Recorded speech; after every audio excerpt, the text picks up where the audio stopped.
Coming to you live from my apartment, it's Rob Has a Podcast. And now here's the guy who is on Ticketmaster.com trying to get tickets for Three Boys on a Bench. I'm Rob Cesternino. Hello, everybody. Welcome back to Rob Has a Podcast. It's Thanksgiving Day, and we are gathered here around our Thanksgiving feast. We're eating today here with our guest of honor, of course. He put together what a great feast around Operation Italy. Here with us from Survivor 47, it's Andy Rueda. Andy, baby Andy, welcome home. Baby Andy's back. So happy to be here. So excited. Happy Thanksgiving, Rob. Happy Thanksgiving to you too. Yeah, and thank you for making time to talk to me on Thanksgiving morning here. And so tell me about your busy plans today.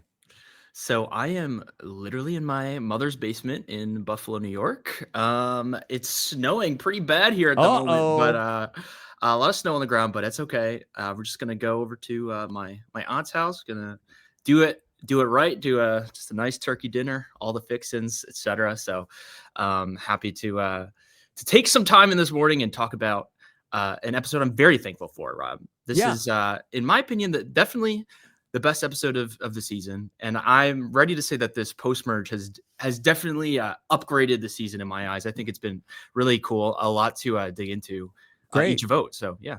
All right, well, we will get into it all here today, and we got a good one to talk about. Of course, I want to thank our sponsor for this episode of the podcast, our friends over at Manta Sleep. Get 10% off over at mantasleep.com with promo code RHAP 49. It's Black Friday, but it's going to be Blackout Friday when you wear a Manta Sleep mask to block out all the light. All right.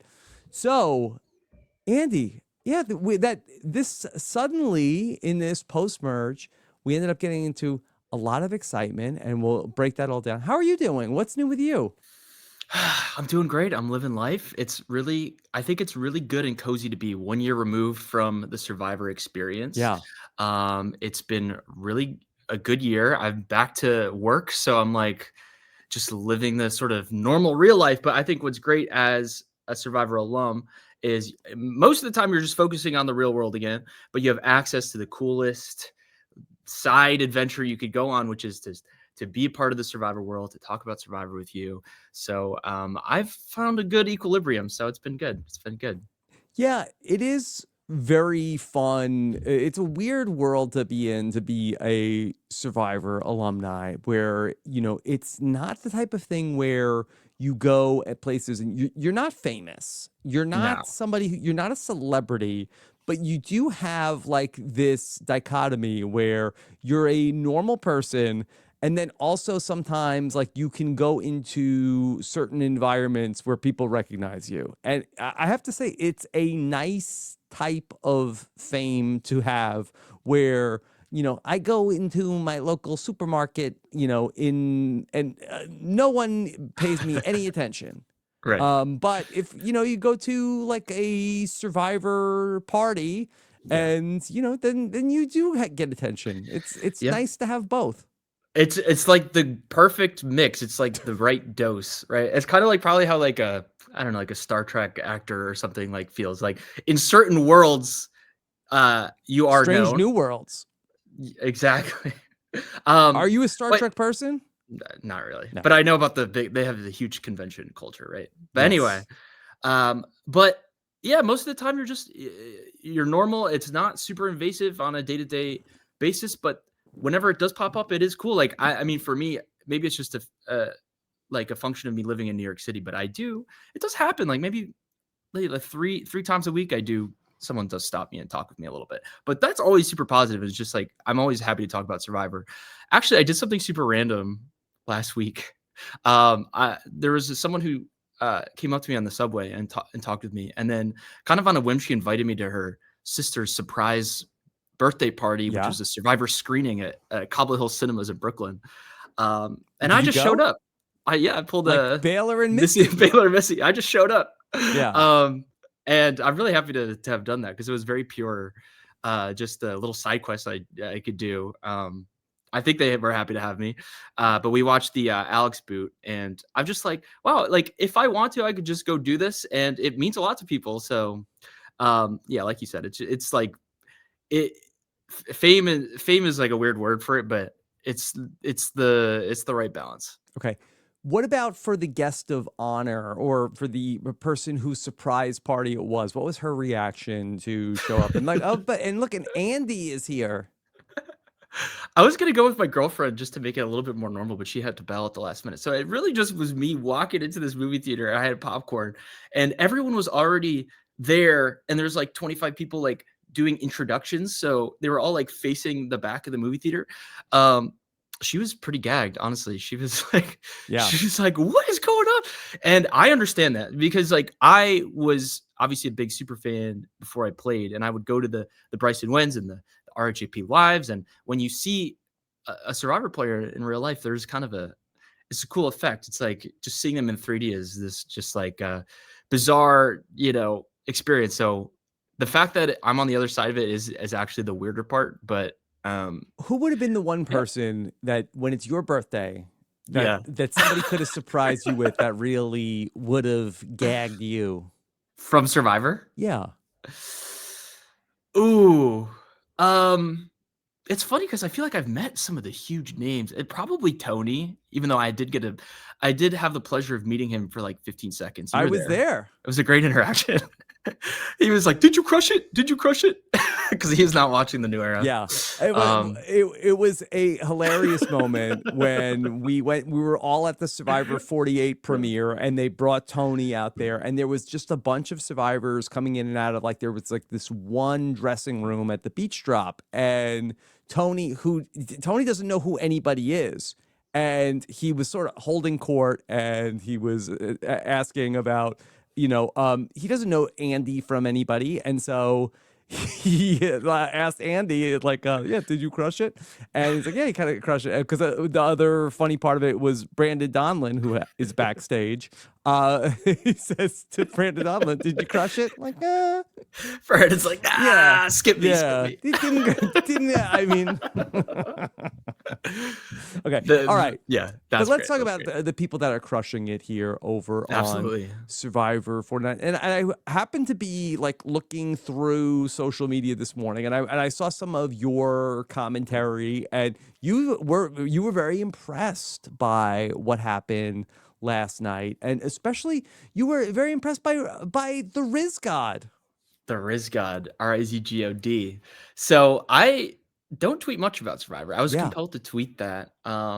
And I was really impressed by what he did last night. But I would say the tweet, which was just the fact that he's a heck of a player, I think is a culmination. I'm impressed by his body of work up to this point this season. I think he really is the player to watch through 10 episodes.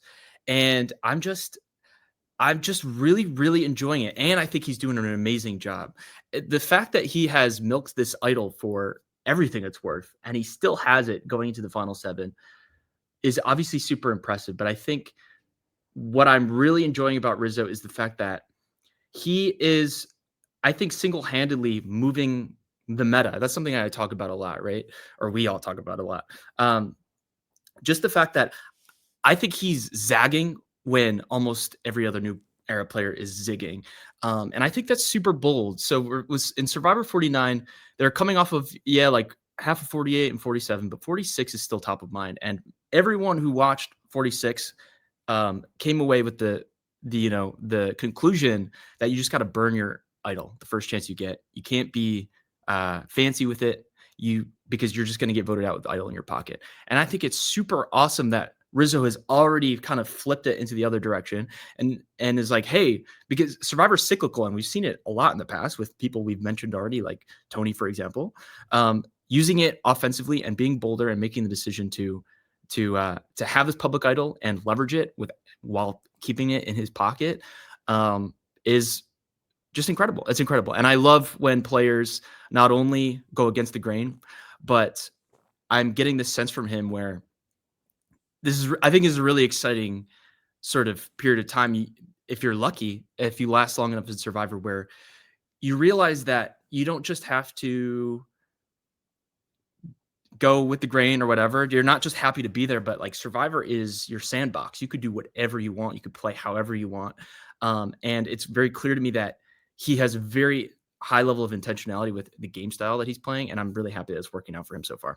Yeah, I'd love to explore all of that here with you. And yeah, it's interesting because his idol is so well known. And I think that coming out of Survivor 46, there was this thought process where, you know, you had all of the people who went out in a row with having the idol. And I'm trying to let me see if I could name them. Was it Hunter? Did Hunter get it started? Was he the first one? Oh And no, I this is know, like a pop Twitch yeah, I quiz. know. It was Hunter. It was certainly Tiffany. That was it. Venus, I think, was the last one, and I think there was Q. probably Q at 6. Q had an idol also. Yeah. Oh my Yeah. God. Yeah. I think it was those 4. Yeah. So Yeah. it was Hunter, Tiffany, Venus, and Q was the big streak, and then Gem before in the pre-merge. So Yeah. That that leaves a huge impression when you're a player in the casting process about to play yourself. And I don't think people 100%. knew that Jem had an idol. I think that was the one where it was not like that, like, let's flush her idol. I think that she just thought she was safe. And I think that players, I think were saying, I'm going to save my idol. And what we've seen with Rizzo is that it's a known idol that he has. And he's also been like dangling it. And I don't think that there was, with those players in question, there was too much of like, maybe I'm going to play it. Maybe I'm not. But I think that a lot of the players are very risk averse and they 100%. don't seem to want to push the envelope to force his hand. Yeah, I agree 100%. And to be fair, being risk averse in the situation that the sort of Hina's found themselves in the early merge, it does make sense. And honestly, it's where a lot of players, you know, strategy will go towards, because I think the really cool thing, I think there are a lot of reasons why Rizzo's been on this really hot streak with the idol. One is the fact that in each of these tribal councils that he's been in, starting with, I mean, he was left out of the Nate vote, right? But then starting with the MC vote, it's been, and maybe you could credit Survivor for having these split tribals because we complain about them a lot. But in that small situation, that idol actually had a ton of leverage because there hasn't been a very clear or easy split option. There's been a lack of splitability in these tribal councils. A lot of it has to do with Savannah continually winning immunity. So that's a huge credit for her and that alliance in general. But if you don't have an easy split option, all of a sudden you're going to be really risk averse. That's going to be the instinct of many players. And I would assign a lot of intentionality to this with Rizzo, but it's part just the tribe dynamics. But because of that, he's able to exploit this sort of, I would say, vulnerability in many Survivor players' games. And through this, he's able to have the room to get his way. And this is true with Savannah and Sophie B as well. They're able to get their way. Tribal council after tribal council, where because they have all these advantages, they're gaining more power by the round. And we're at the point where the final 7, where they've gone from obviously having very little influence or control to having a ton of control. And because he's had this room to maneuver, he's been able to make moves on the side, such as picking up Sophie Segretti, which has come through a ton in the last 2 tribal councils. So this is definitely the narrative of the post-merge and of the season. And I think it's a really, really strong one.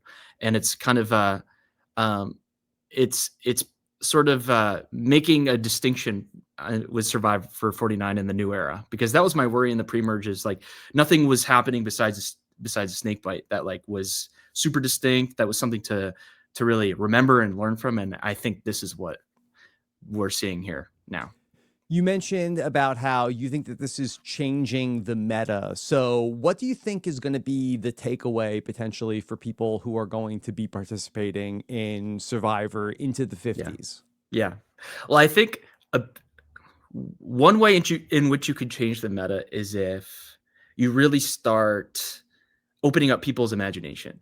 And again, he didn't invent using an idol offensively, but it is really cool how the metagame is circular over Survivor history. But he brought it back. He brought it back in a really strong way.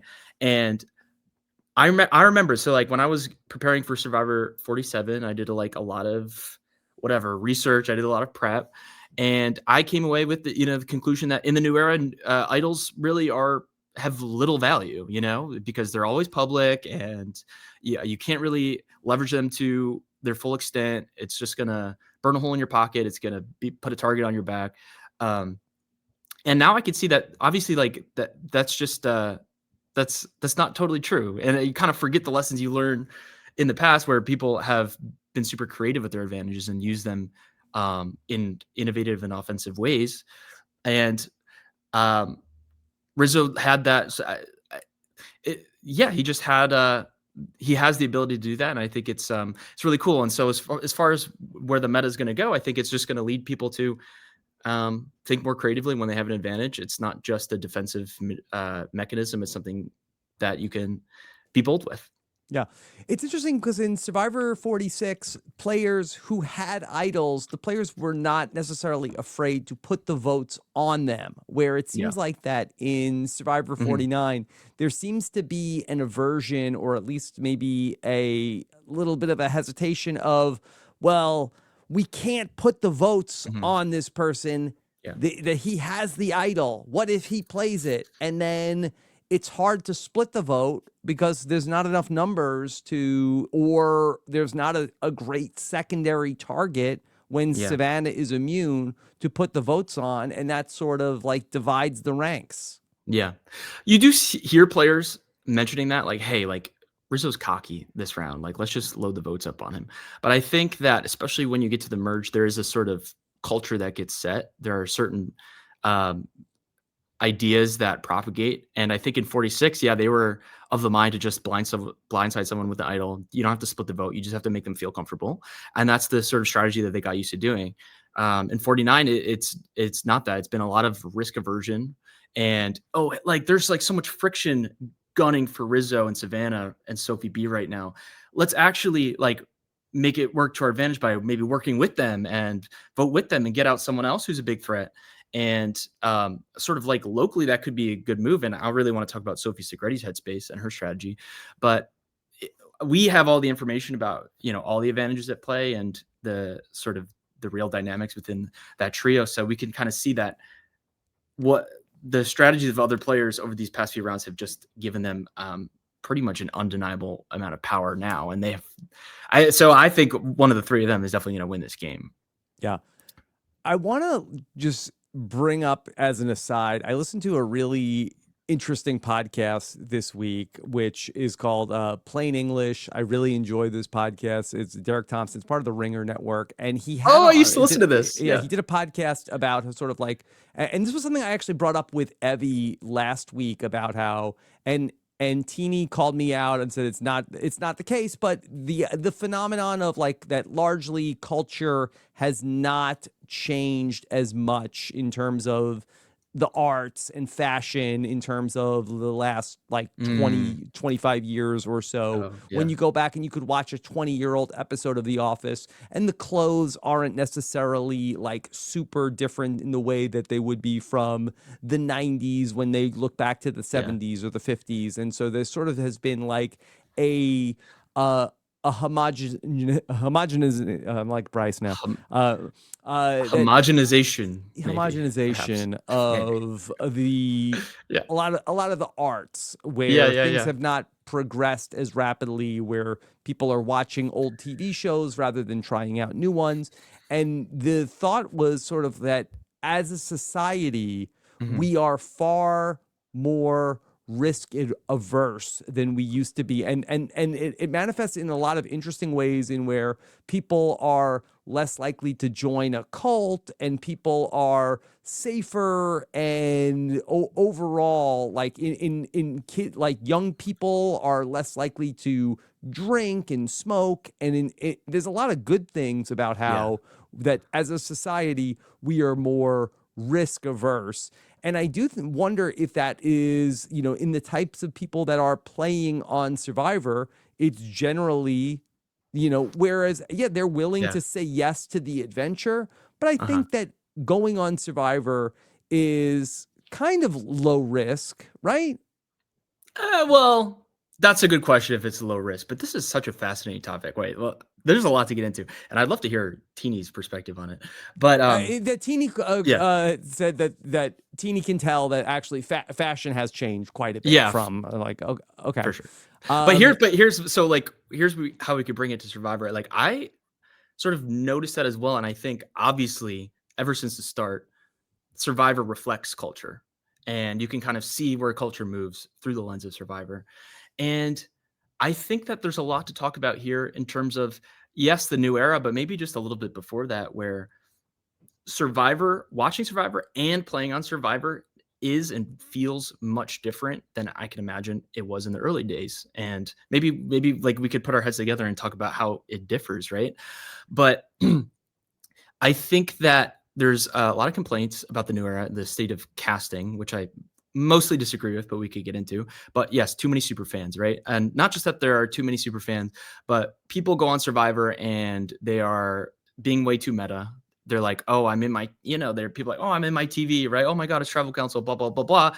And it's a detriment to the entertainment of the show. I think that my take on it, and this gives grace to both old era and new era players, is that I think it's just a different experience playing now than it was, because off the backs of legends such as yourself, and we can go down the list, like Parvati and Boss of Rob, the people who've done it, when you were on it, and I know you were like the first super fan, but largely like for 99% of the contestants, like it was just this new thing that they were doing. Like there was not so much established. They were like reality TV was coming into the fray, like in a big way, but they're just like, like you are the ones figuring out what Survivor was, what it feels like, what's cool about Survivor, what's important about Survivor, winning an immunity necklace. Oh, that's cool. Playing an idol.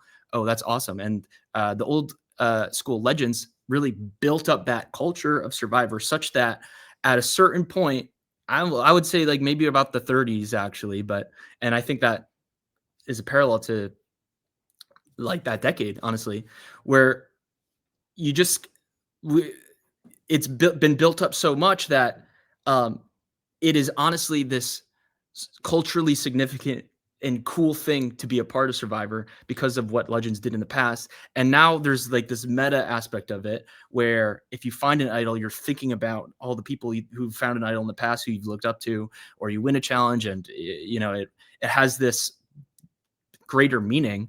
And so I think that's why whenever someone wins an immunity challenge now, it's emotional, it's meaningful, and it's emotional. And they talk about, their family rooting them on and everything like that, because for more than 2 decades, it's been just a big shared meaningful thing that the old school has established. And so I think that feeds into what you were saying, where there's just like maybe a more of a like things like nostalgia are more sort of feel more significant now than they did in the past, because there's just like this reflexive element to being on the show, and maybe that speaks to culture in general. Who knows? Yeah, I think overall there's a lot to unpack there, but Yeah. it's just a way of describing of like players seem to be a little bit more afraid of like making the move that ultimately is going to this look, listen, I know he has the idol.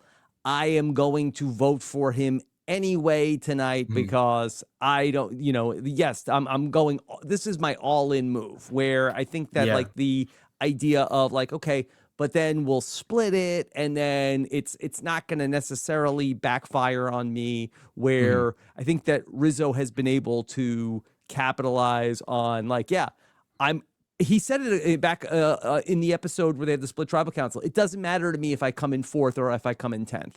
I love that. Yeah, I love that. I think you're right. Yeah, so like, okay, going back to the risk aversion of it all, I think maybe one reason is Riz because version. risk I think that an instinct that a Survivor player has, like especially one who's sort of studied the game tape, which is kind of most of the players in the new era, is like, oh, splitting a vote feels like the smart thing to do because you're protecting yourself. And if we load up on this person and it backfires, then not only are we gonna look dumb, but like people are gonna have things to say about it on Reddit and podcasts and stuff. So you want to do the smart move just to move yourself forward. And there's validity to that, like, because splitting a vote is really good in a lot of situations because you are covering yourself in all bases. But if everyone is in that mode, then someone like Rizzo can zag and really take advantage of it. And so, like I said with Rizzo, and one of the reasons I'm enjoying him so much is that confessional is like a super uh, good example where, there are so many different ways to lose, like, especially if you're this deep, you should no longer be afraid of losing. You should start by thinking like, what is my potential winning path? Me winning, what does that look like? How could that be possible? And then you work backwards from there. And if it doesn't work, then you lose. But it's hard to freaking win. So I am more of the mind especially after playing, of like what Rizzo said. It's like there's no difference between 10th and 4th. You just do what you can and you take a swing. I want to ask you about Rizzo and the fake immunity idol that we saw on Yeah. Tribal Council. And Yeah. I think it's really interesting because we don't know what he did. And I'm really of two minds also in terms of like the way that it was presented on the show, because Mhm. it was a blindside to us. We were all Jawan in that moment where Jeff Yeah. says, "This is not the idol." We're like, wait, why? Why did you do this? Wait, when did he make a fake idol? I didn't know he had that. Right. And it's interesting because I think it gives us a lot to discuss. And maybe the next episode will start and we'll get Rizzo's explanation of why he did that and when he did that. I was listening to the On Fire podcast this morning, and it was interesting that Jeff also said that he also he didn't know if it was a fake idol or not. And then he had to, which I thought was a little odd. I'm like, wait, hold on. Jeff doesn't know that that's going to happen, that he doesn't get a heads up about that. But he claimed that that Jeff had to make the call, that he could tell that it was a fake idol. Yeah. And he's waiting to see if Rizzo is going to give him a fake idol or not. I don't know why Jeff would even be thinking Rizzo would give him a fake idol in that moment, but he got the fake idol. What do you think is going through Rizzo's thought process in that moment? Yeah, it's a great question. I mean, first of all, the real idols are so crummy these days that it is a good question. They are two beads with a string in the middle. Like that's all they are. So, and then with Jeff, I did read that online. I don't know. It depends on when exactly Rizzo thought of that, when he made it, because you never know, because a lot of these idol plays like are in the spur of the moment. So yeah, Jeff might not know for sure. But anyway, it was, as far as this move goes, I really like it. And I know we're going to get his perspective in the next episode, and it's going to clear a lot up. But in the meantime, there's a lot of possible intentionality we could interpret from it and read into it. Off the bat, my first instinct when I watched it reminded me of Rachel's shot in the dark move. And I think it's another example of like just being innovative and really smart. What Rachel did was awesome, right? Because in those moments, I do think that you can get a good read from the reactions. Maybe sometimes when people play poker, they kind of overstate the tell of it all.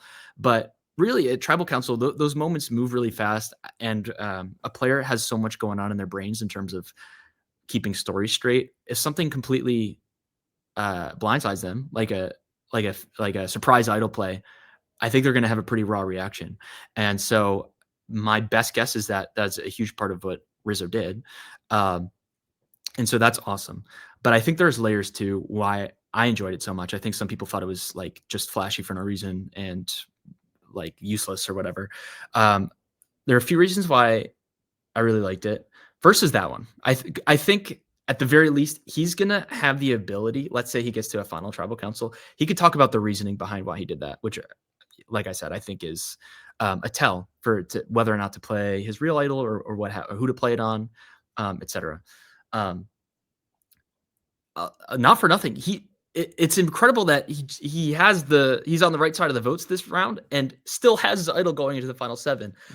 Is an insane accomplishment in its own right. But I also think that he is thinking about jury management and like what this looks like to a jury.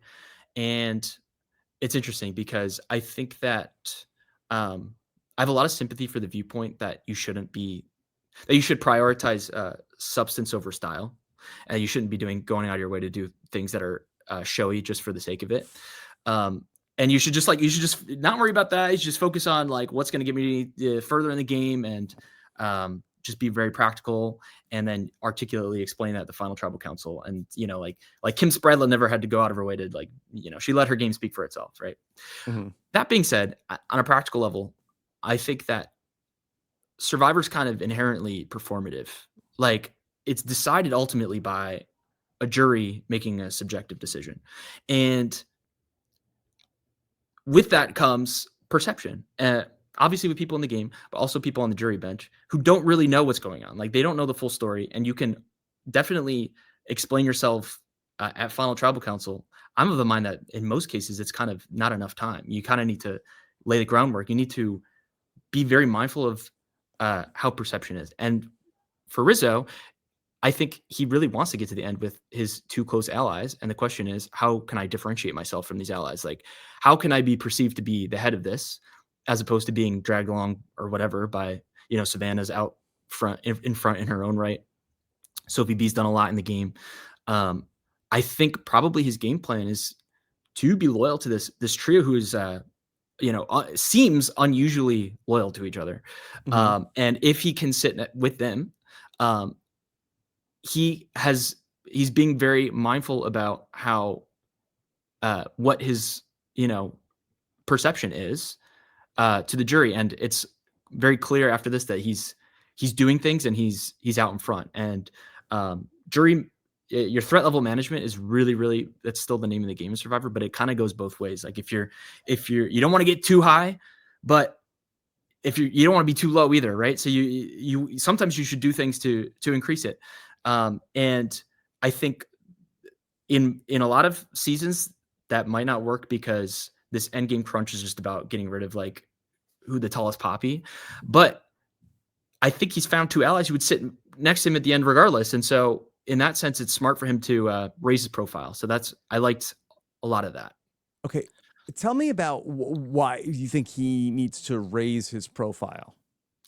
Well, I think that probably he and Savannah are facing very ambiguous perception right now. Like, it seems like they're both kind of like rubbing the players around them the wrong way. And do you think Rizzo is rubbing people the wrong way? Because I feel like I actually think that his jury management has been very good. I think that people say they want to flush his idol. I think that to the point where I think that there are times that people want his idol out of the game, but I don't even think that they are necessarily looking to get him out of the game. They just don't like that he is an idol. This is something that like we don't know, right? They don't fill us in this much as viewers, but it could go either way. Juwan and his relationship with Rizzo, where they think that Juwan has seemingly been very warm towards Rizzo. I think people like Rizzo. Yeah, I just like it's hard to read into like comments that they make. They've called him cocky at times, etc. I think it's a good open question as to how much respect he might get from this jury. It's like it's to be determined. And I think that he really doesn't want to get into a situation where he decides to sit next to Sophie B and Savannah, and then he's perceived to have done less than them, or have taken, less risks and been less in the open than them. That's a tough spot to be in, because then he would have to betray them. So I think this is his way of establishing himself as making a case why he's the head of the snake, and they have all the power. So if he's the head of the snake and it's too late for anyone to do anything about it, then he gives himself a viable chance to win in the end. So I think that's what his thinking is. Like, Yeah. what's the actual pecking order? What's the actual perception of like what's everyone's real jury stock? That remains to be seen. Well, I think he's also benefited from the perception of Savannah, where that Mhm. Savannah has been talked about Yeah, by a yeah, couple of the for different sure, players as she's being mean for sure. and we don't like Savannah. And so I think that it has been very easy for him to been like, hey, he's the fun. And he is somebody who is having a lot of fun. And I think that that is something that has endeared him to Yeah. the other players and the audience because we see how much fun he's having, where that especially sitting next to Savannah, I think that he has really benefited from that. Can I ask you about this fake idol that he has? Do you Mhm. think that the fake idol was something that he recently put together, or do you think that he has been sitting on this fake idol throughout the entirety of the game? Where that had he really ever been worried about a vote, that we would have seen him deploy this fake idol earlier, or was this only an invention where there were factors that were trying to get him to burn his idol and that he just wanted to do it on this vote? That's a really good question. I think that I would definitely not put it past him to have sort of taken advantage of an opportunity earlier in the game to make a fake idol. Um, I think that's when it comes to making a fake idol. I never did it myself, but I was, part of some fake idol shenanigans. Yes.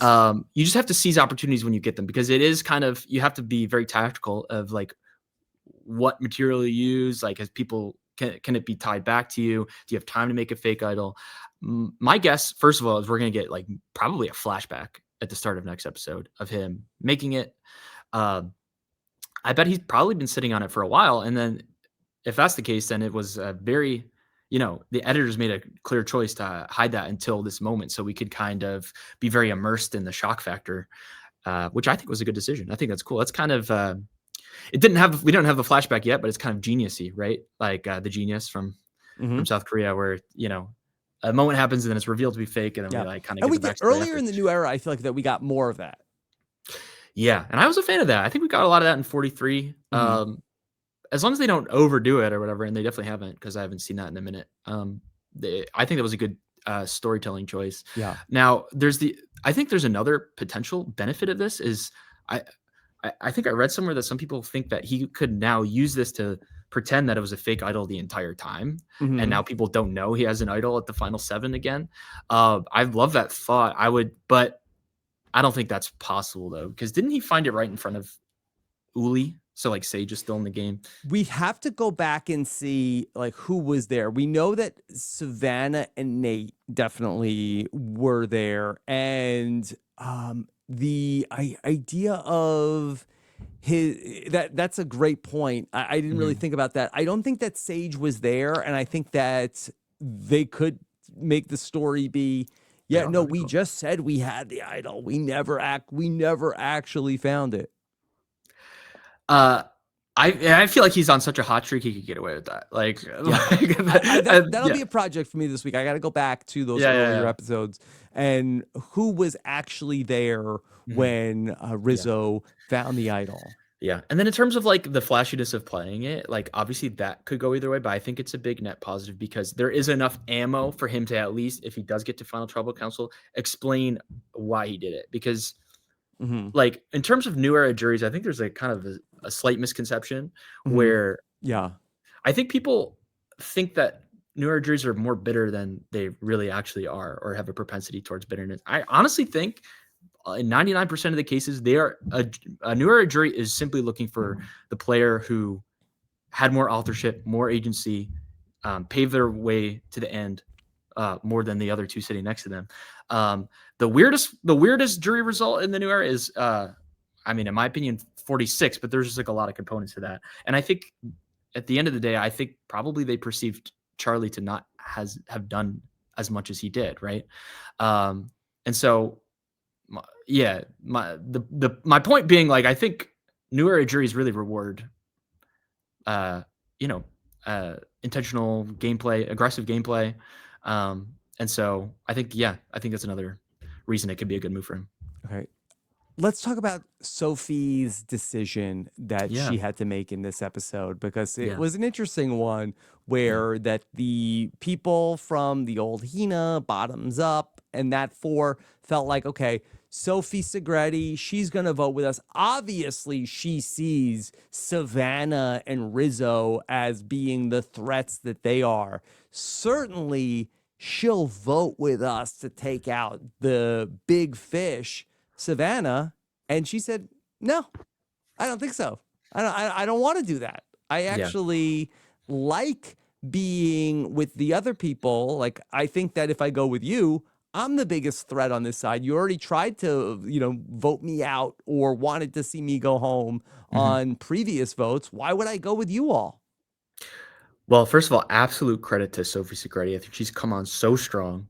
Yeah. And, you know, and I don't read Twitter too much or whatever, but like, she still has this idea that she's like got no edit. But if you look at the last 3 or 4 episodes, like No. her edits really come on strong.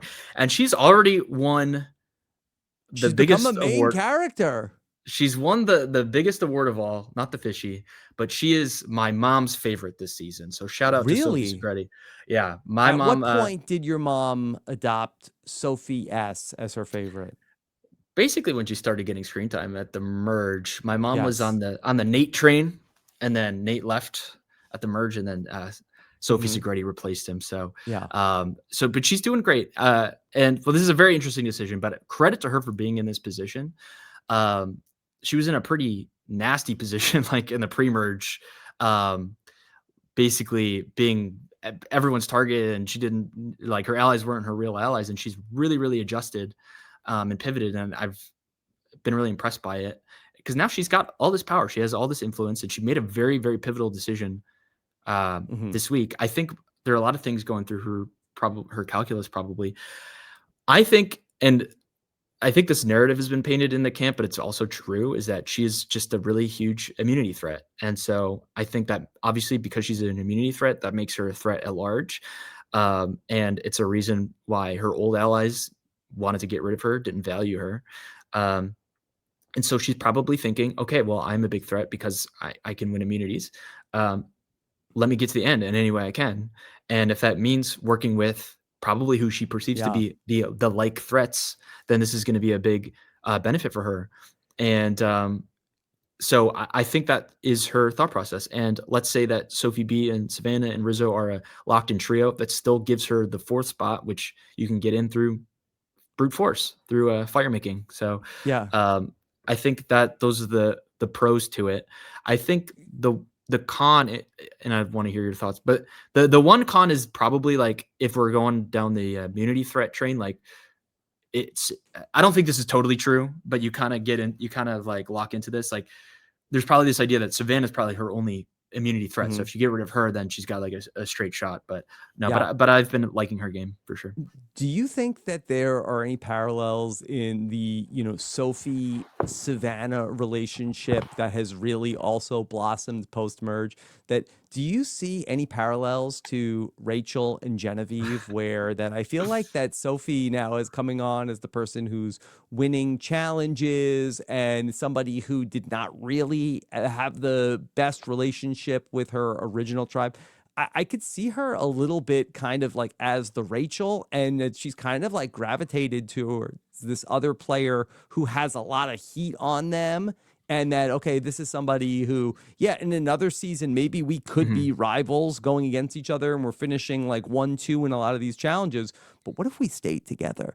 And it's interesting where that there is this interesting relationship where in a season where we're also hearing a lot about Savannah, the mean girl, that Mm. she's not a girl's girl. She's not getting along with some of the women, but there's actually this other group of women where Savannah and the Sophs who sort of like identify each other as like, yeah, we're kind of like the biggest threats and we should work together like that. I think that that's interesting. And I hadn't really thought about Yeah. Rachel and Genevieve in the way that there was sort of like this respect factor for each of them. Do you see any of that between, and again, with 47 Mhm. being the last season, Right. full season that they had watched before they go out there, that do you Yeah. think there's anything to that? Well, it is a mother off in both cases for sure. So Mm-hmm. the parallels are there. Um, Yeah, I definitely see that. Well, first, one thing to note is that Sophie Segretti listed Rachel as the person she wanted to play most like in the Yeah. preseason. And I see the path there now because yeah, she's got a big threat based off of like immunity wins, of course. Um, but yeah, maybe if 47 is on top of mind and like those parallels they probably are happening on the island. Like Sophie Segretti probably thinking about um, maybe likening her relationship with Savannah as like a parallel Rachel Genevieve situation. And it worked out great for Rachel as it was, right? But there are probably viewers who are like, oh, they should like just combine forces. They should actually work together, then they could dominate the game. And maybe that is what Sophie Segretti's thinking. And so I do see the parallels a lot. Actually, that's really cool. But I wonder then, yeah, I wonder what her end game path is if she's decided to bend with them for real, or if I don't know if she is doing that, or if she's just enjoying the middle Yeah. position that she's in. I mean, do you think that her move is that, hey, there's 4 over there. It's the new era. I just need to get to the top 4. And I know I can make a fire that, she's very capable in the challenges. We know that she has been in the Survivor pipeline for some time being an alternate. So I bet she has a feeling that she could probably be really good at making a fire. So all I need to do is get to 4. And what a better way to get to 4 with, the other Savannah and Rizzo. Yeah. I don't know if there's a path for her to double back with the Steven or Christina or Sage. I agree. And I think she's like staked, the path that she's going on. But no, that all that we said, it makes a lot of sense. I think it is a sort of like a lions hyenas component to it, but also not for nothing, but like it seems to me loud and clear that she just gels with that group way better socially than who she was with. And that definitely goes a long way. And credit to, I would say, both Sophie and Rizzo for going from zero trust to working together on that MC vote. I think at least so far it's benefited them both a lot. So yeah, I guess along these lines, I guess what would be I'd be most curious is if she joins them, becomes a 4, and then gets to the end game, and she's sitting next to Rizzo and or Savannah or Sophie B, who I want to talk about Sophie B too, who I've liked the whole season. Is that a winning argument? This is the thing where there's ambiguity, which I think makes a really exciting end game. But yeah. I have a tough question for you. Okay. Yeah. This 4 that we've seen now come together, okay, this 4, and they use the extra vote to vote out Jawan in this episode. Will the final 4 in this season be 2 Sophies, Savannah, and Rizzo, where the next 3 boots in some order are Christina and Steven and Sage? Will that be the case, Andrew? It's an excellent question. I think as we get into the final 7 is definitely the end game. So there are very strong forces that are going to pull it in different directions. I think they've built a lot of loyalty. Now, Sophie Segretti's there. I think she's definitely 4 out of that 4, but that trio is And I don't know built if she minds. Who cares if you're No, 4 out of no. 4? Yeah. That doesn't mean you're dead. That's just where she is. But the trio themselves, I think there's a possibility that they are, like I said, they have found an unusual amount of loyalty to each other, where even if they are not the optimal people to sit next to, they might do that. The counterforce, though, is that as you go, it gets more tempting and more tempting. Like, let's say we get to 7, then we get to 6. You're at that point, you are making very, very surgical end game decisions. And again, I don't know where the chips fall. But if it's possible that maybe Christina has lower jury stock than some other people, at that point, are you going to go and actually pull the trigger and get rid of her? Or are you going to, put your whatever endgame strategist hat on and take a shot at someone that you've been working with? And so as we go from 7 to 6 to 5 to 4, those decisions that gets very, very tempting. And that could definitely split them up. So I would say they're not going to actually be the final 4. I think they're going to be 3 of the final 4. I think they're going to dominate the rest of this game, but there's going to be maybe a blindside in between. Yeah, it really is a tough question, and I would love to, know from the listeners, if you want to write in the YouTube comments if you think this will be the final 4, this won't be the final 4. I feel like it will be, but the one thing in the back of my mind, and probably like this was not what he was intending, was that Jeff said like, oh, 49, it's going to start slow, which, okay, that he kind of, Yeah. nailed He's been it on on the that. money. Yeah. But and then he says, and then the post merge is one of the most unpredictable post merges we've ever had, and so can it be super unpredictable if at the final 7 we sort of now will have like a little bit of a pagonging of like there's like killing off the rest of Hina? Good question. I think when we think about what could happen from here to the end that is unpredictable, I think we've set up so many of these advantages, and how they actually pay off can lead to a lot of unpredictability. There's not that many advantages. I mean, we have knowledge's power, and Rizzo has an idol. But those are both very significant. So like those are important advantages. Like Rizzo's idol, like that's like the biggest Chekhov's gun like ever. Like there's been so much narrative suspense being built up of what's going to happen with that. It's going to have to pay off in some light. And the same goes for Sophie B's knowledge is power. And this is really, really great that she's been able to hold on to this the whole season. It's so funny because in theory, knowledge is power is like the best advantage in the game, but we've never seen it been used correctly yet.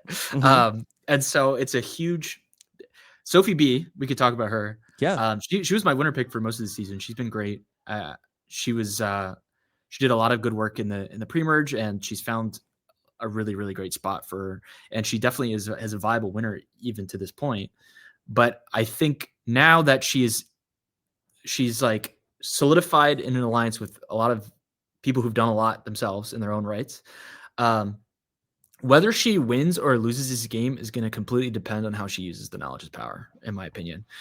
It's her one calling card. It's her one ace in the hole, and she has to use it to like a real payoff. I think knowledge's power, as powerful as it is, I don't think you could pull a Marianne and then let it expire and then be like, hey, I had a knowledge's power. No, because the nature of that advantage is like, well, what did you do with it? It's inherently offensive. And so when you say pull a Marianne, like what she needs to do is like when Marianne voted out Omer, that part of pulling a Marianne where it's like, okay, here's this thing that nobody knew that I had, and then I'm going to use in a way that's going to completely shake up the game. I think that she could use the knowledge's power in that way. Now, Christina had the idol, and there was an opportunity for her to take Christina's idol. Do you feel like that was a good no play on her part to not take Christina's idol at that tribal council? I think she could have done it both ways. I think what's good is that she still has it, obviously, and that idol was pretty inconsequential in terms of, it just was flushed by itself. But I think there's a lot to be said about the urgency for her to use this correctly. And this goes back to what I said about like, not just like there's like the layer of the game of just getting yourself to the end and like, but there is, like I said, an inherently performative aspect of, especially the post-merge of Survivor. And I think it's going to be really, really important for her to use it correctly. So if she did it this round, it would have been she would have gotten a lot of points for being the first person in Survivor history to use the knowledge's power correctly. But now that she's here, I mean, listen, just as a viewer, I think it's clear. I think it's clear what she needs to do to win the game. I think she needs to, within the next couple rounds, use it on Rizzo to great effect and blindside him at a critical moment. And get him out and then go on to win the game. So I'd love to just talk through the mechanics of the knowledge's power, because I think because we've never seen it used successfully. But do you think that the knowledge's power move needs to also be like piggybacked with another move? For instance, like we've never seen a person just like, okay, hey, Christina, Do you have an idol? Okay, give it to me, and I'm not using it tonight. And now I have a public idol, and now Mhm. I've taken your idol, and also you're not getting voted out tonight. And so Yeah. now let's just go back to camp and stew on this. I like what you said about stew. And then let's marinate in this. Where now I have now become a pariah to Christina, where she's Mhm. gonna be like, "How could you do this to me? So where do you get off?" And it's almost like I feel like that the knowledge is power move needs to be part of like, oh, okay, we know you have an idol tonight. Andy, do you have an idol? Yes. And it's also going to be that second part of it where now we are going to, and I'm taking the idol and I'm playing it for this person, and we're also voting Mhm. you out. Like, Yeah. I think it needs to be part of like Yeah. a really big caper that I happens agree. at that tribal council. Like to just take somebody's advantage, it's sort of like you stole my thing. Why did you Yeah. do that? Like that's 100%. so messed up. Yep. I 100% agree. I do think part of the potential what downside of what Rizzo just did is when the jury questions him, they'd be like, "To what purpose? To what end did you do that? Like, what is the reasoning behind your move?" Mhm. Um, a jury does expect that much. They like if you have a big move, it has to have actual logic behind it 100%. As far as the knowledge is power, I don't think it is a general rule that it needs to it needs to pay off in this giant big caper. If you have the knowledge is power of the pre-merge and let's say you use it to a kind of a medium effect in the early merge, that's kind of fine. But at this stage, once it's been going on for this long, um, it needs to pay off, I think, in a sort of in a end game changing move. If you just use it just to use it, uh, not only are you not going to get very many points for that, but I think a jury would be like, "Well, you expected that to impress us? Like you know, you didn't even really like you didn't even move the needle with that." Mhm. And so since we're in the end game and she's held on to it for so long, I think the payoff and the position that she's in particular, I think because she is in the dilemma of having to differentiate herself from her allies, who she's probably going to have to sit next to at least one of them. Um, I think there's a lot of pressure to use this to a significant effect. And when it comes to what you can do it for significantly, there is only one idol still in the game, and not only is it one idol, but it's an idol that in its own right has captured a lot of attention. People have been trying to flush it for rounds and rounds and rounds, and no one's been able to do it.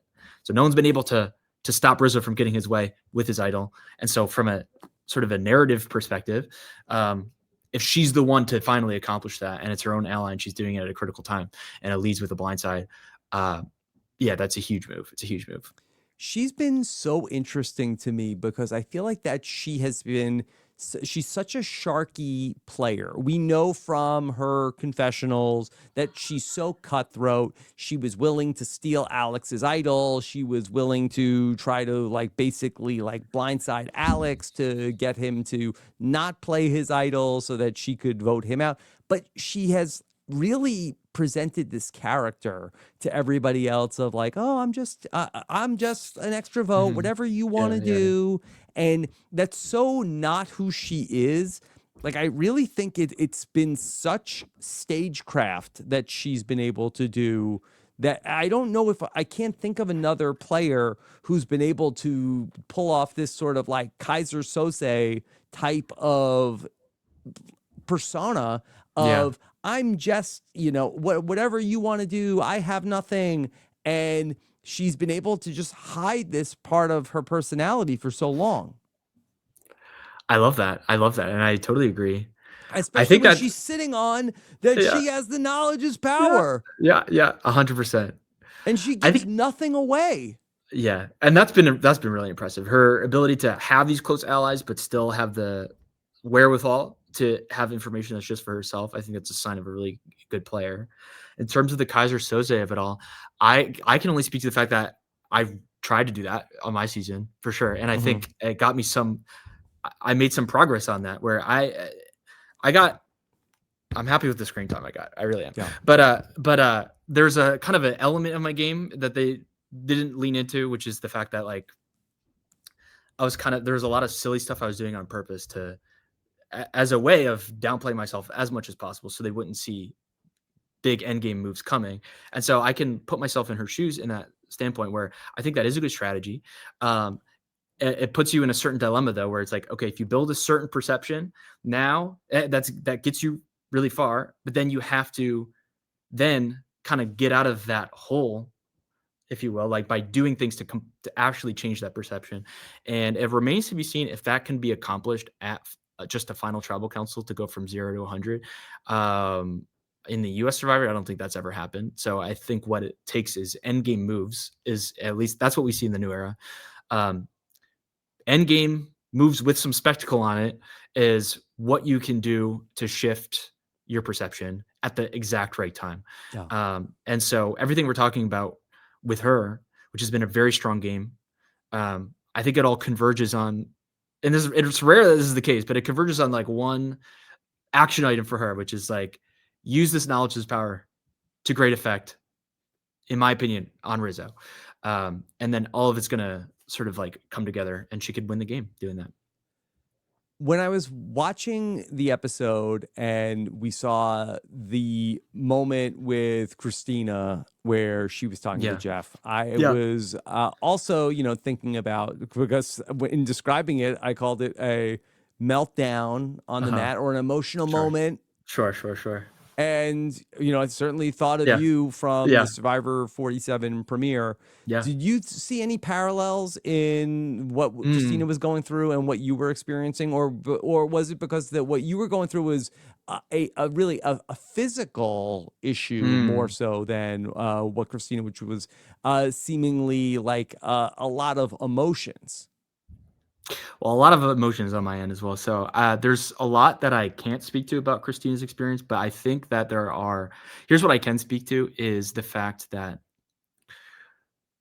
obviously Survivor, it's designed to sort of strip you of all of your normal coping mechanisms. You're in a completely unfamiliar environment.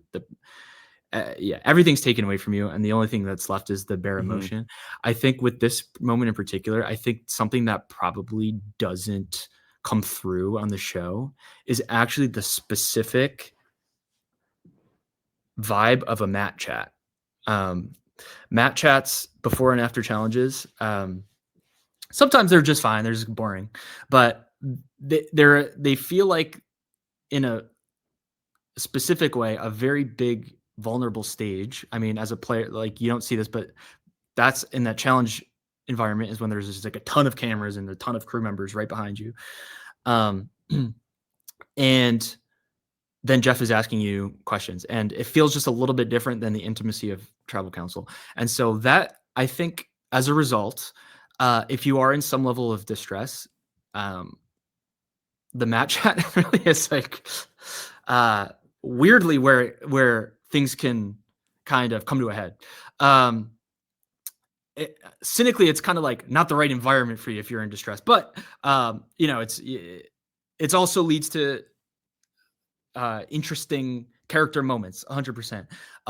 And so I think, that's sort of my perspective on it, is that it's a strange venue to be feeling emotions, and it comes out. Is that because that you're saying like there's all these people watching and there's all these cameras around, and it's sort of like that there's like an overwhelm in a way that at tribal council it really just feels like it's a smaller group, whereas Exactly. You're literally looking at like the cameras represent a lot, but then there's also like literally hundreds of people standing around. Exactly. That's exactly what I'm saying. Tribal council is designed to have that intimacy feel. In the back of your mind that there are cameras there, but you don't feel. You just feel like Jeff is there. Honestly, Jeff and the other players. Challenges are a giant stage. You feel like, not in a way that makes you like whatever perform or whatever necessarily, but you just you feel the gravity of it, and then Jeff will ask you, what's your emotion right now? And I think this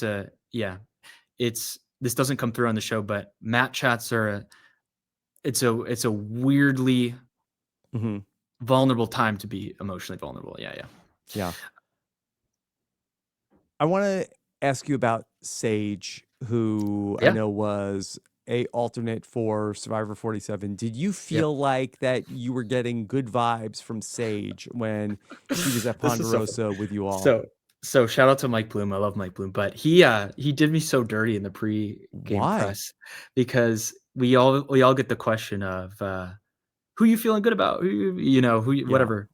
And in the preseason, I don't know, I was being very enthusiastic during the Mike Bloom interview. I said, Mike, I'm going to give you the best answer you've ever gotten. And then what I did in reality was by initial, I think I listed all of the 19 other people and my impressions on them.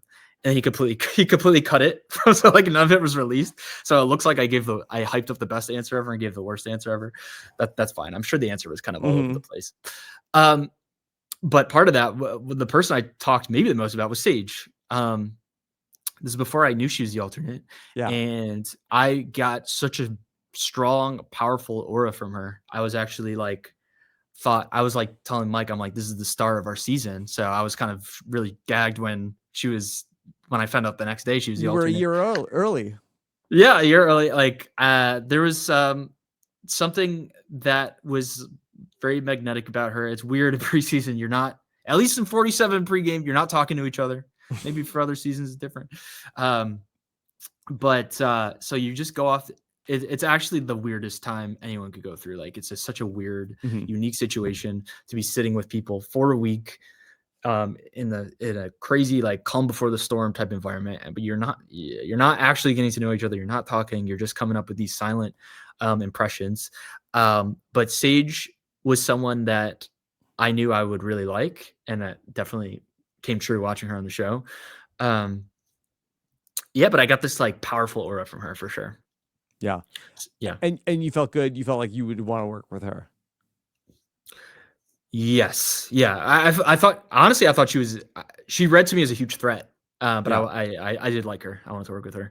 Now going to the show, she is, I have to say, like different than I thought, but in a really great way, like very pleasantly surprised to like kind of know the human right behind it, and how she is as a player. I've really liked her the entire time. I think, especially in the pre-merge when I was kind of feeling like there were things that weren't really like there was not much that was sticking out or like super memorable. I thought that she was sticking out as a character in like a really good way.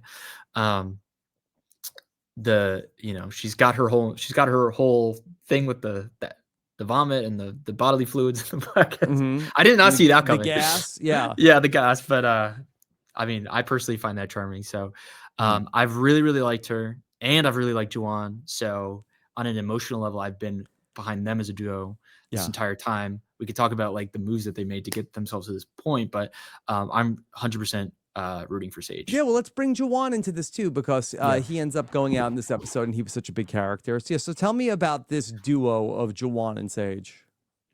Well, they're great because you always like the story on Survivor, like they're kind of the two on the outs of the original Uli.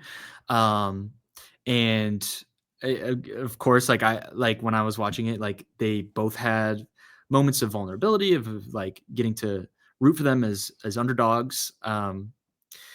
And I thought it was amazing when they flipped the script of the merge. I thought that was really, really good from them. I thought that was a really great sort of game-changing thing that they did to flip at the merge, and really seemed like he was going to set the course for the rest of the game. And so, yeah, no, I've just enjoyed them a lot. But as far as these last few rounds have gone, it's obviously felt like to me each round that they kind of making a big half measure to not keep whittling down Rizzo and Savannah and that side of things. Yeah. And it seems to have come to a head this episode where like a blackhead. Yeah, pop. Yep. Pop. Yeah.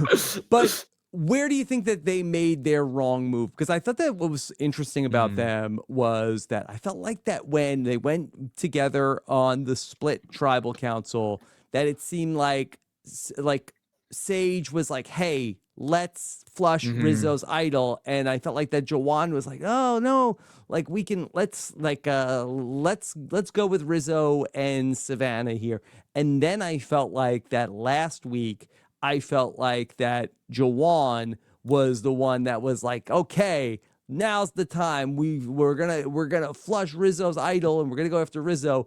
And I felt like that Sage was more, no, let's get Alex this time, and Yeah. then we'll flush Rizzo's idol, because Savannah is once Savannah was off the table as being the target, then I think that she was like, oh no, this is good. Let's get out Alex. Yeah.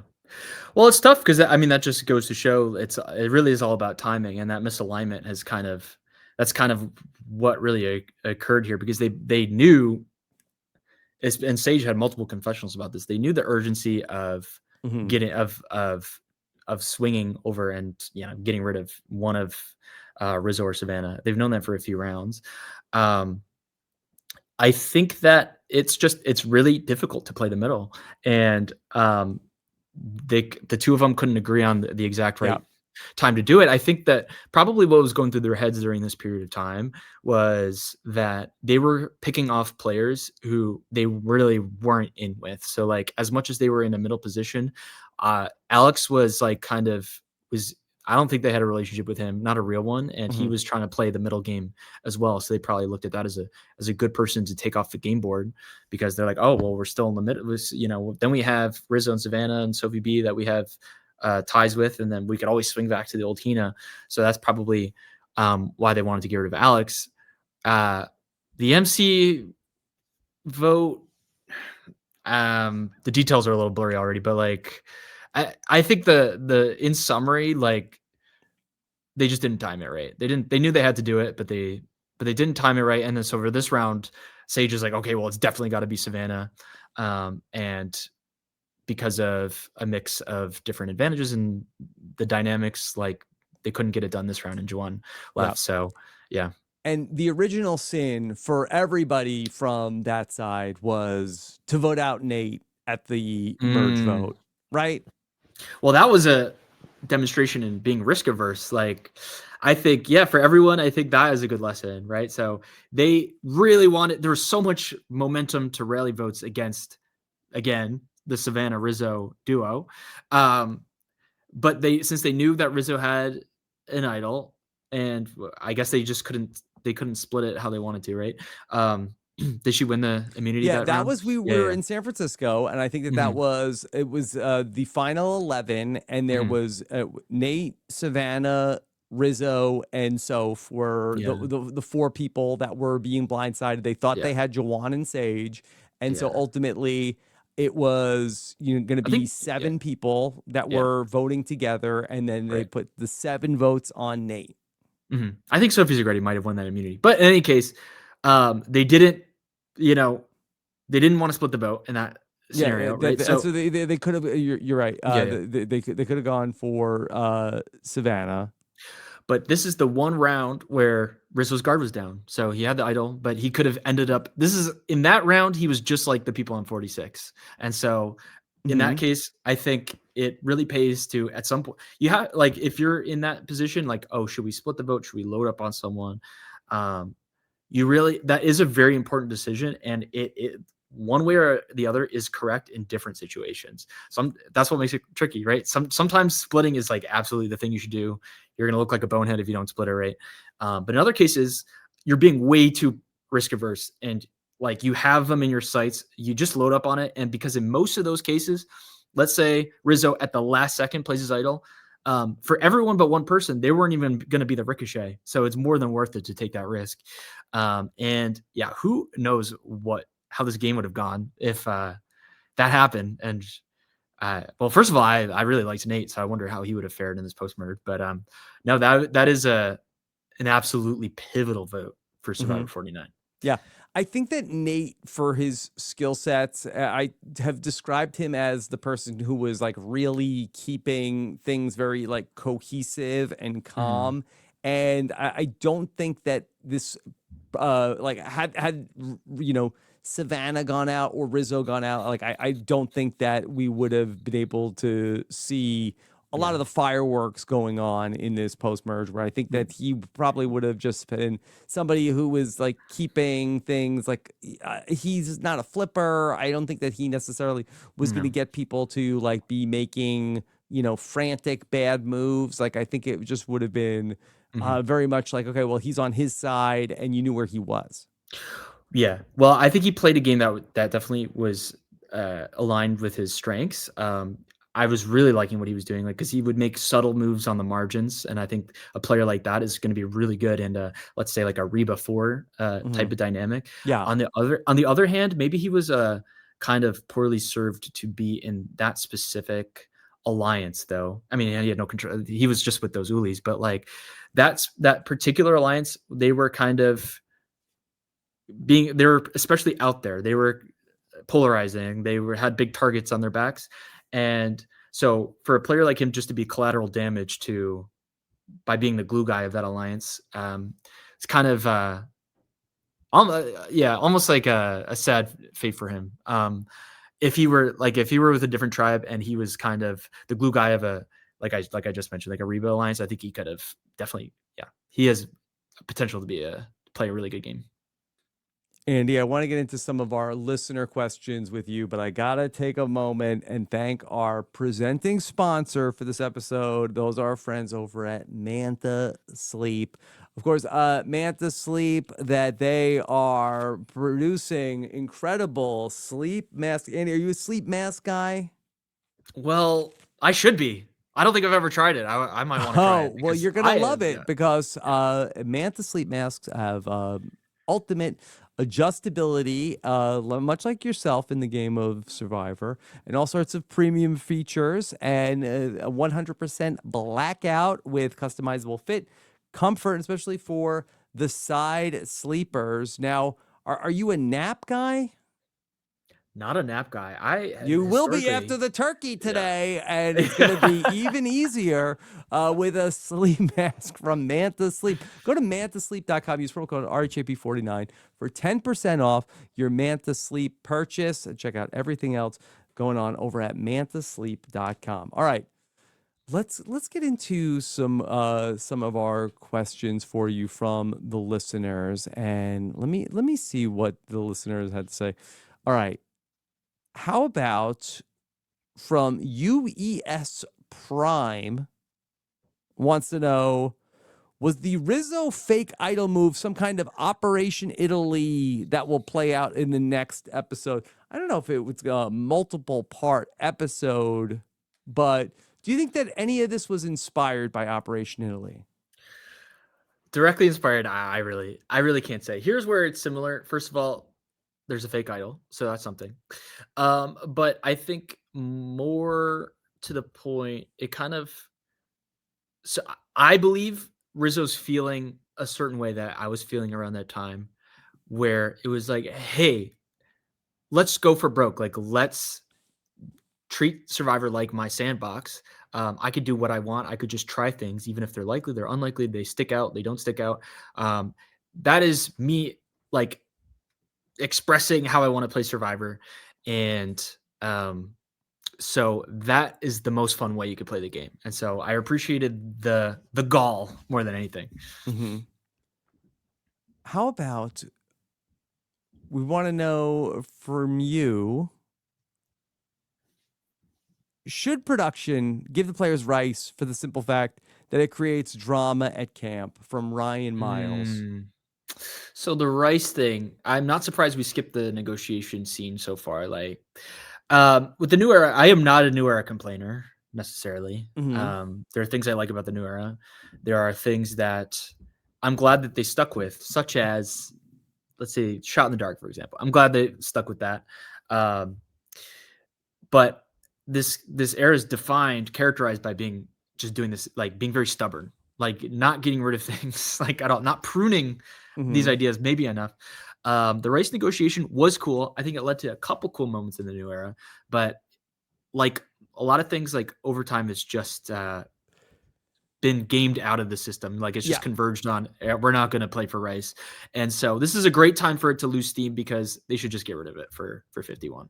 So this was sort of my galaxy brain thought on the rice negotiation after, I watched the episode again, and Yeah. it really was such a non-factor of that, Jeff comes out as rice negotiation, and certainly in the new era that this was what inspired me to ask, since when Jeff said, hey, everybody knows that on day 16 we're gonna do a rice negotiation to get people to sit out of the camp, because that's like, and he would talk about on the On Fire podcast that we've done the science of day 16 is when the players need this sustenance.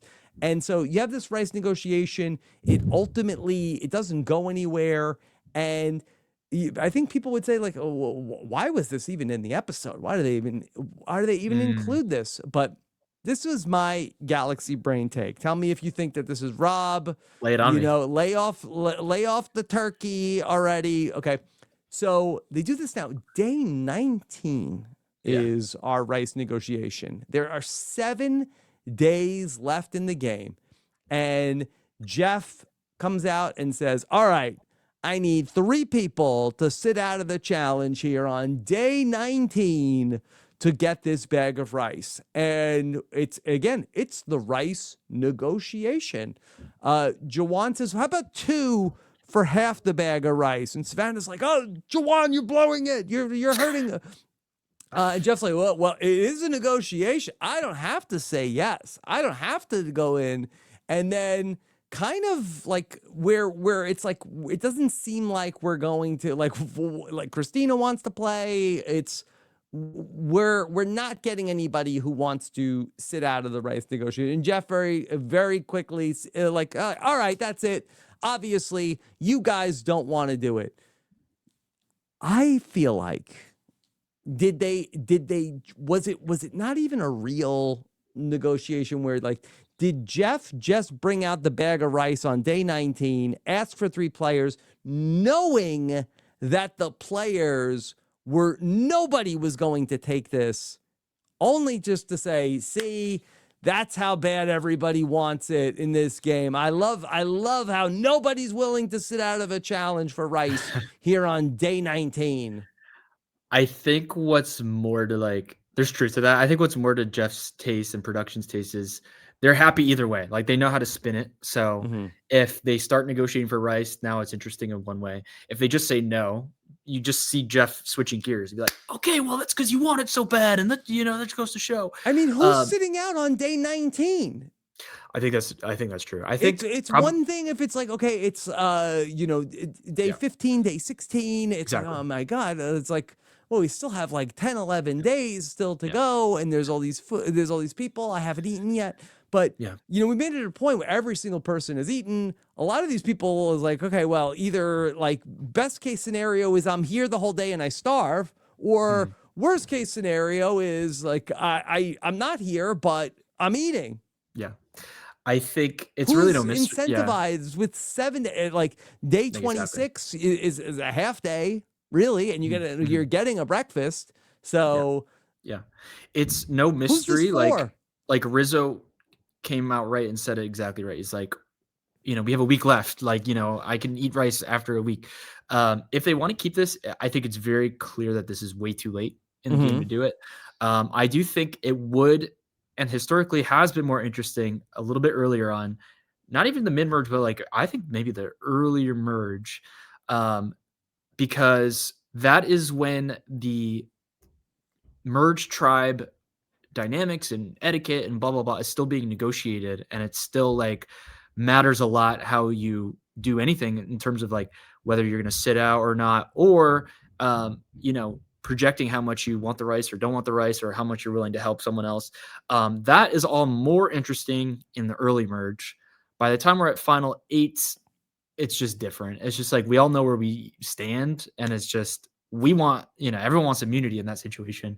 And so that is pretty clear. It's pretty clear that if they want to do the rice negotiation, it should be earlier in the merge, and largely they should just, I saw a clip of you talking about this. I'm excited. I really am interested in this topic of what's this going to look like after 50. Oh, Survivor 51. Survivor 51. Exactly. Yeah. Like we've been running the playbook for 9 seasons. And I know we talked about this maybe the last time I was on the podcast, but it's a really exciting and interesting and scary time, honestly, to envision what Survivor is going to look like in the 50s, because like I said, they've been staying to the same course, but they're getting to a point after 50 where I think they pride themselves on being creatives, and they're going to be in the mood to change things up once we get to 51, 52, et cetera. And so it's going to be a newer era. Like, it's going to be the same thing. You know, it was the same motivations going through the late 30s into 40. And then the pandemic happened, but then they had time to think about, okay, where do we want to take Survivor next? And they ran that for 9 seasons. Survivor 50 is going to be its own thing, I guess, right? But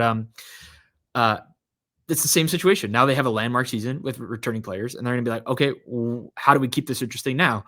And so I think we're seeing the last of the blueprint, you know, with the rice negotiation, everything else. Yeah, and I don't ever mean to like try to be like piling on, and I hope that I don't come across as a new era complainer.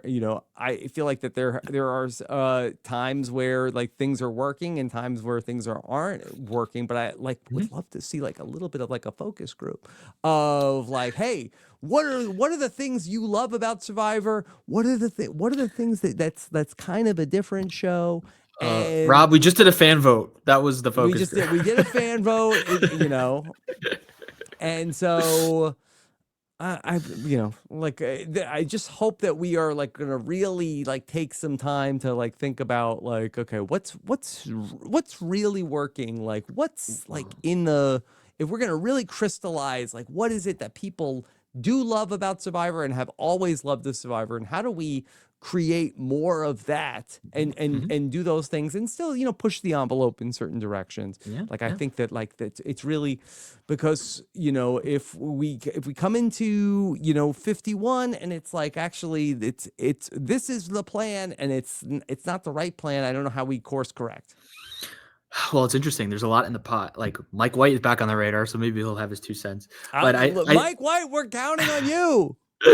But like I said, it does echo where we were 5 years ago. But I think that like Mike White has to like in each season of the White Lotus, it's like, okay, what is the White Lotus? What are the types of things that we know that the audience wants to see? What do we have to make sure it's different characters, but how do we make sure that these are the things that are essentially the White Lotus that we bring back season after season? And I think that like I just hope that they do like really.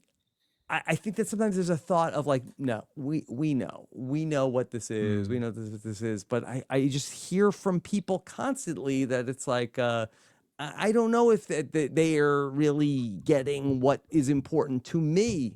Yeah. It doesn't have to be fan service. Right. So that's all true. I think there's one big missing piece to this equation in terms of predicting what the 50s is going to look like. And that is Survivor 50 itself. So like I said, how this kind of like echoes the past. Winners at War wasn't just Winners at War. It was like Edge of Extinction and Fire Tokens, right? And so I think 50 is going to maybe have a little bit of that where new stuff is going to be put in the pot just because it's such a big season and they just they're motivated to do that. And I think they're not going to have time to hear what the fans think about 50 before they film 51. I'm pretty sure, but they are going to put a lot in the crock pot in season 50 and see what they like and don't like about it. Yeah. And that's shout out to Terrence. DJ Showtime.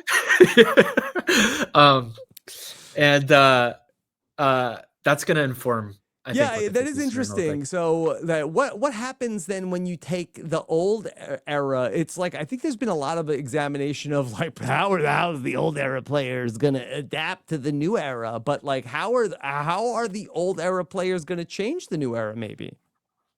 I think that's true. I think that's interesting. I actually like that. And like with 50, I mean, there's going to be so much to talk about, obviously, but it's very clear just with what we know. It's like it's facing that question head on. It's like it's a lot of new era players. It's a lot of old era players, and it's going to be a clash of philosophies, and that's going to probably be worked out on that season. And it's going to be it's going to be a big landmark, and it's going to be okay. And then Survivor, what I think they should do is exhale and reflect, and then let that inform where they move Well, for and the I 50s. think the challenge in terms of the timing is going to be, I think that Survivor Yeah. 51 is going to film before Survivor 50 has even ended. Yeah. Now, the producers will have known how Survivor 50 goes, but in terms of like the fan reaction to Survivor 50, that it's going to be not a possibility to be able to, like, where in Winners at War, not that they did do that. If anything, I think that Winners at War happened, they took a breath, and Jeff was very far down the road of like, all right, now building off of Winners at War, we're doing the fire tokens. And then Mike White famously said, but is it fun? And that ended up setting them on that course to go into, danger is fun. Right. And we had the journeys and all sorts of things that came out of the idea of having, this idea of dangerous fun be one of the things that really defined the new era. I think that another thing that really defined the new era is Jeff said it in the episode last night, and I saw Mike Bloom, really mention this on Chat BCC, was the idea of the game is the lore, the experience is the prize. And if there was anything that really defines the mission statement of the new era, even more so than dangerous fun, I think it was that idea of, hey, you come out to Survivor, you think you're playing a game for $1 million, but the real prize is the transformation. I can tackle it on a few different levels. You're right, that is completely his point of view right now, and it is really great to have the On Fire podcast, not for nothing, because like you really get an inside look of how Jeff and obviously the other producers are thinking, and you can sort of look back and see how that impacts the show. Speaking for me, I mean, when I first fell in love with Survivor, I guess it started with the gameplay and everything like that. It did, but I love all parts of it, and the character arcs resonated with me as a fan. And then you can never predict this, but then I went on to have truly, and I'm just speaking in the island experience, like a real transformation, like a real moment of character growth. And I really am super grateful for that. And I think that it's changed the rest of my life in a really positive and good way. And so what Jeff says, it does ring true for me. And I think that's a good part of the new era. I think I think it's positive to reflect and focus on not just the game, but what people go through on a sort of I don't want to say spiritual necessarily, but like just a transformational level. And Survivor's great because it's a maximalist, like it has all these things, and it's just about finding the right balance of how you manage that to get the tone right and whatnot. But I like that part of the new era. And so, yeah, I don't have any complaints about that. I would say so go ahead. Well, what I would say is though that I think it's great that is a byproduct of the experience. I don't think that should be the goal of the experience. Like I think that the goal of all of the people who go on to Survivor should be that my goal is to bring home is to win and to bring home the $1 million. I don't think that the goal of anybody should be, I want to have a transformation by way. Right. If you want a transformative experience, then I think that you should go visit Ecuador, and there are easier ways to have a transformative experience than to participate in Survivor. I think that the goal of everybody that is being on Survivor should be to go out to go win the prize, and along the way, maybe you do have an experience. It is a transformative experience that you didn't know that you were looking for. I largely agree with that as well. Yeah, I think you don't want to put the cart before the horse. You don't want people to just go in be like, oh, Survivor changed my life. Like, and I think Jeff kind of agrees with you. If you look like because he words it the same way every time. It's like they are looking for people who are drawn toward the goal, the game, playing to win. And yes, as a byproduct, you find that you move your life forward in some meaningful way. I think that is part of the great secret sauce of Survivor. But yes, you want, like I said, it's a mix, but you want people to go in and they're there for the game and they're playing to win the game. And so, but every season you do as a byproduct, you do tell those stories. So there's nothing wrong with that recipe, but yes, like I think a lot of people, I think in many ways, and I don't know if this era gets enough credit, but when I hear all these complaints about Survivor and the state of it and everything like that, I think in almost every way they kind of reached this absolute sweet spot around, we'll say late 20s, early 30s. I think everything was exactly Goldilocks. I think there's just the right amount of advantage before Game Changers. Game Changers being a sort of pivotal point in the other direction. The right amount of advantages, the right amount of super fans, the right amount of like the tone was right. Everything was kind of perfect. Now they weren't all the best seasons, although there were some amazing seasons during that era. But I think when I try to summarize how everyone feels about Survivor and like US Survivor and then what they like about Australian Survivor, if production just kind of threw a lot out and then ran it back to how it was, what would you say is the perfect? 33 is popular. What was like the perfect sweet spot? It was almost Cambodia, even though that was a returning player season. Like that was like everything was right. Really, I think maybe even as far back as like Philippines, but I really feel like that the era of, and I call it the big moves era of basically, from like 27 to probably until, and I think that really millennials versus Gen X marks the beginning of the Fiji era, but they didn't know that they were going to permanently move to Fiji in that first year. But I feel like from like if you want to really have like 37 through 33, I'm sorry, 27 through 33, and then with Game Changers really starting to be like, okay, now we're going, that's where advantage getting happens. But I think that is really the purest gameplay, and I don't think it's a coincidence that really is like when you look at Australian Survivor, that is basically like the format of that show that the gameplay lives in. And not to say that they don't ever do wonky non-elimination but for the most part of that, you have a few idols in the game, and you largely know what the rules are in terms of what the idols are, and that style of gameplay and that era, I think, was really the peak of what everybody understands the game. There's not any sort of like off the wall things that you don't can't anticipate, and it's fine. That's what the game should be. No, I totally agree. I totally agree with that. Yeah. Yeah. Could I just one last thing on that? The game is the lore and the experience is the prize. That I think that where the byproduct can be that transformative experience, I think that there can be also a temptation to find people who are either like struggling with something, or like at like at a crossroads, and then bringing them to the show with the hope that they are going to be having that experience.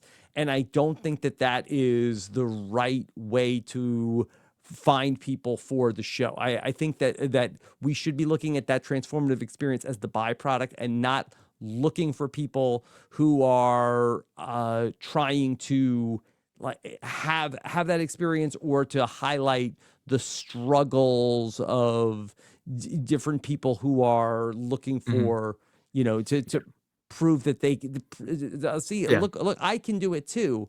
Right.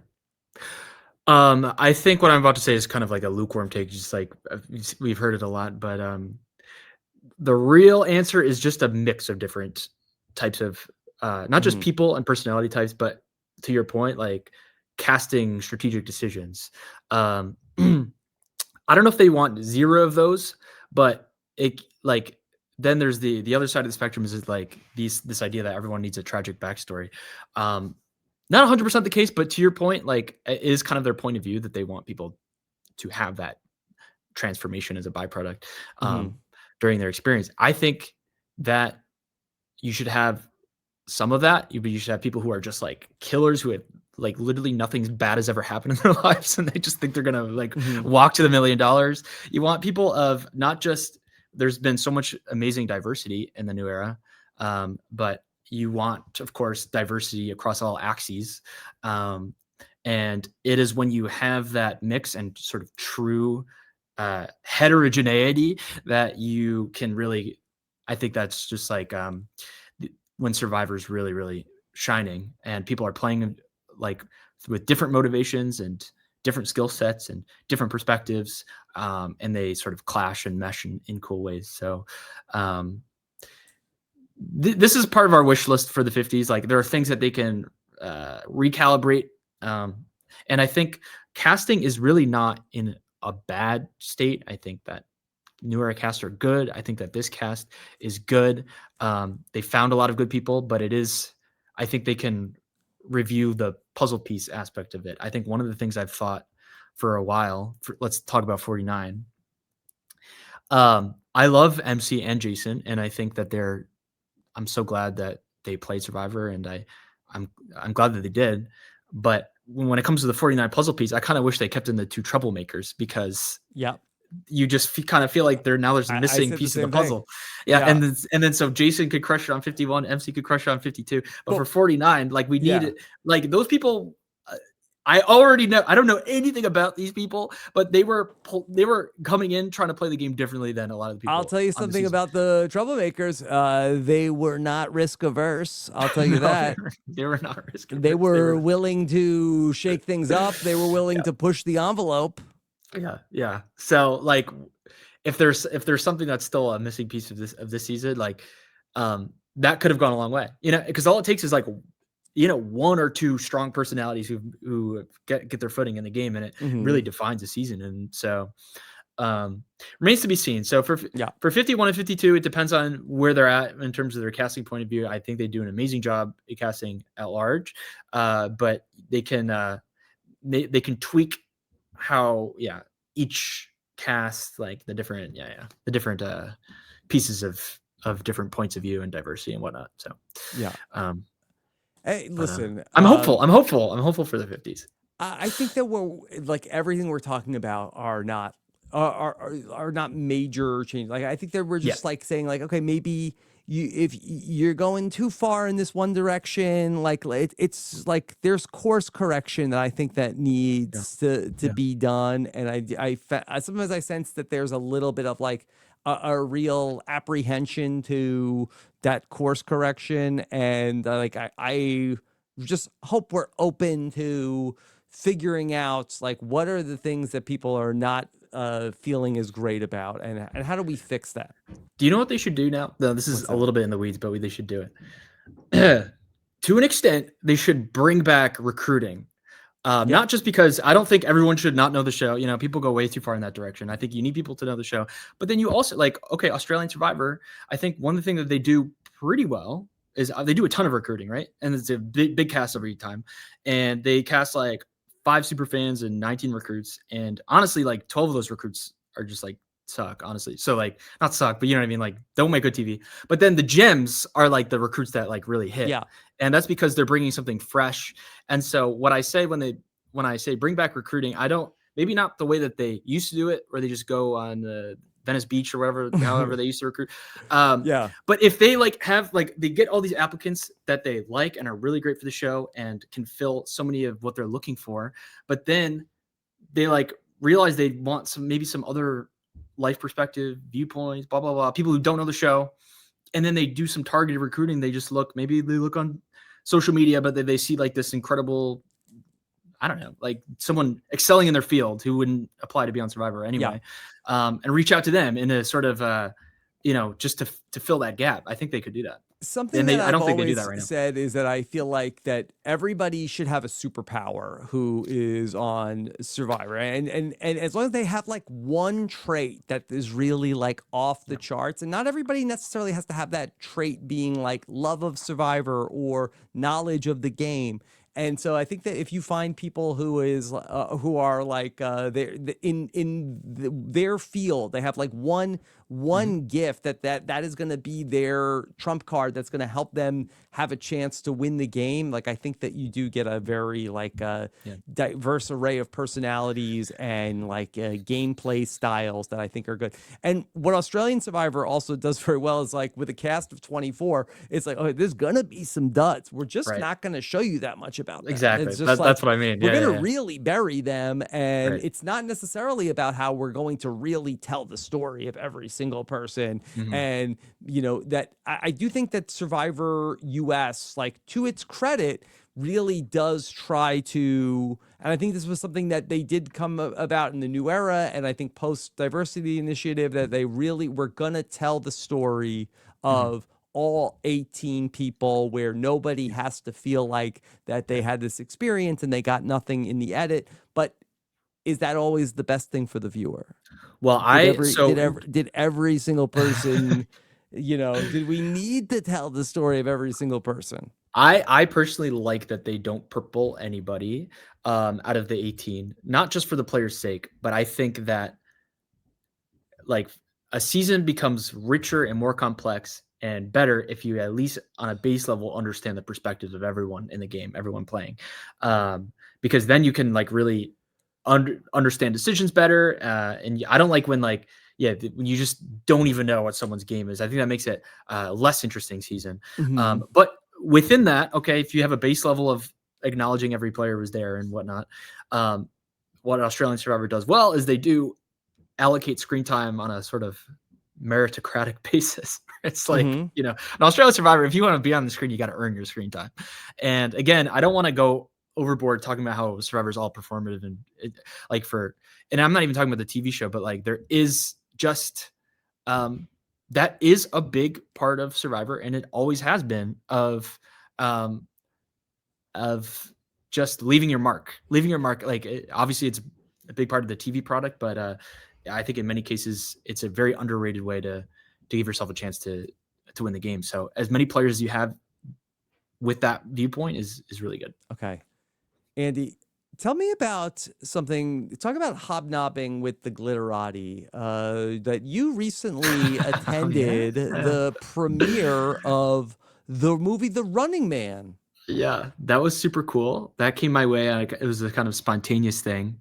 But the truth is, I love Edgar Wright. He's he's the director of The Running Man. I'm a huge fan of his. I don't know if you're aware, like Shaun of the Dead, Hot Fuzz, Scott Pilgrim vs. the World. So was super excited to do that with my good buddy Kyle Fraser and some Big Brother legends. Oh my God, Tucker was there. T-Core was there. T-Core? So that was us in the photo. And then Kelly Nalbandian made it. I think she was in that photo too. So yes. And that was the 5 of us. I don't want to miss anybody, but that was really fun. That was fun. It's just like, I think that's the beauty of being part of the CBS family and living in New York City.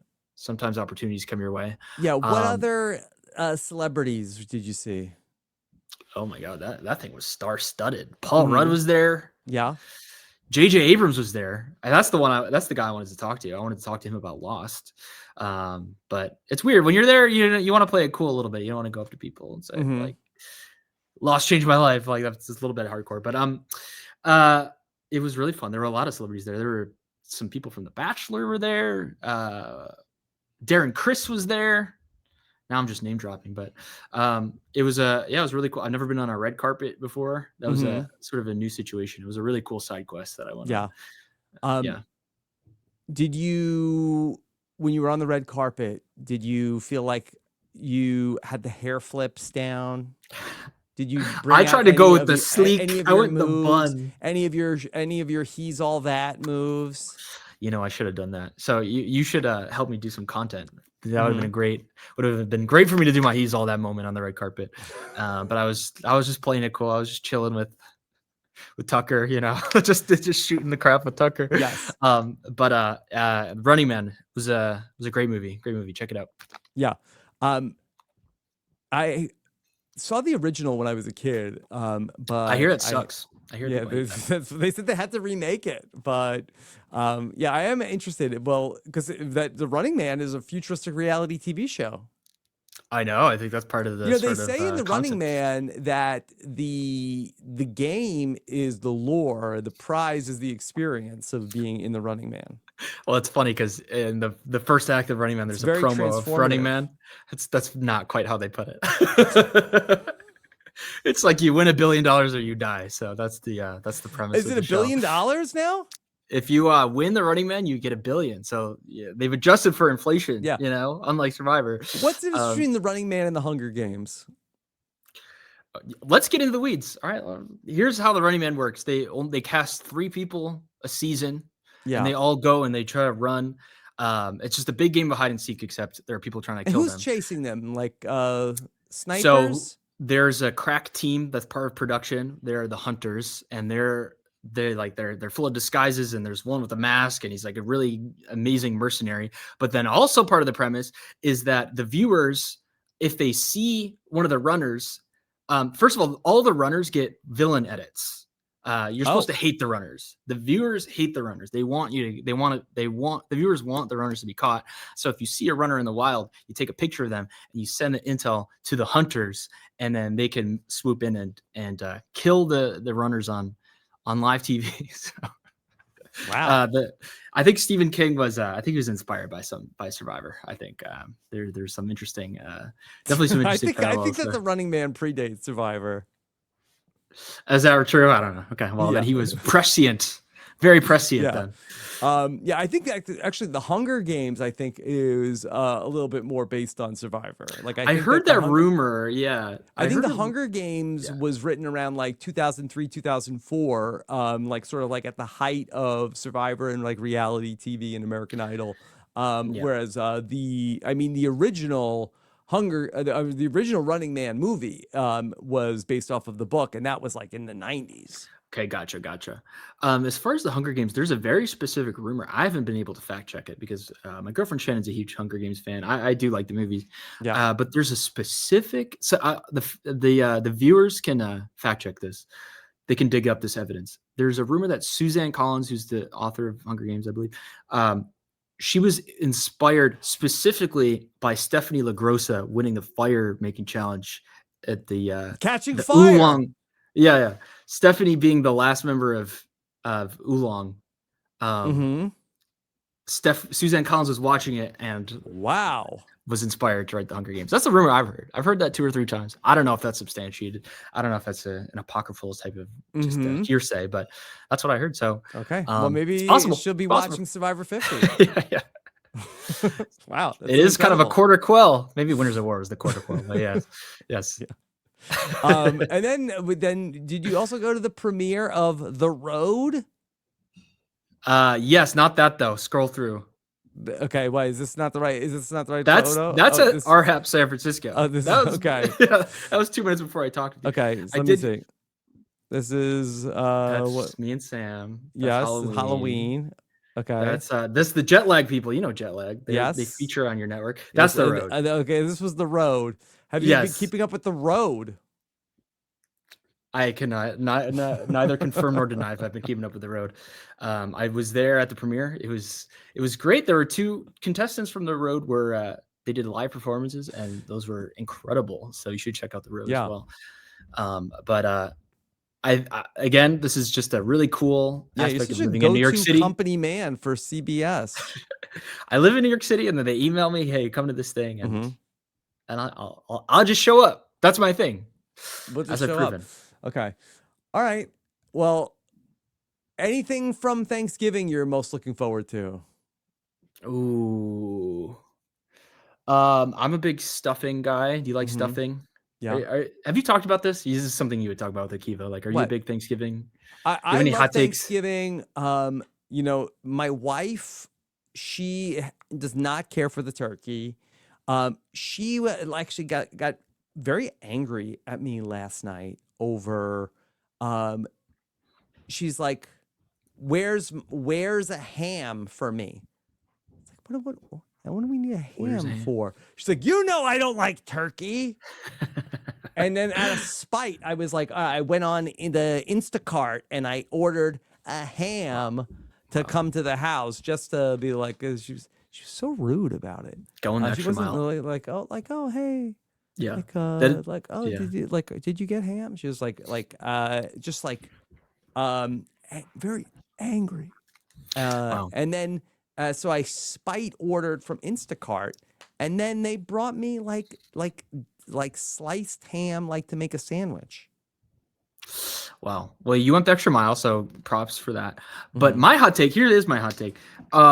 Thanksgiving turkey is so overhated now. It's over. It's gone too far. It's gone way too far. It's going way too far. Turkey's amazing. You just have to cook it right. I think that's the hard part, and I don't. I think enjoy it. Don't get me wrong. People, I like it. Yeah.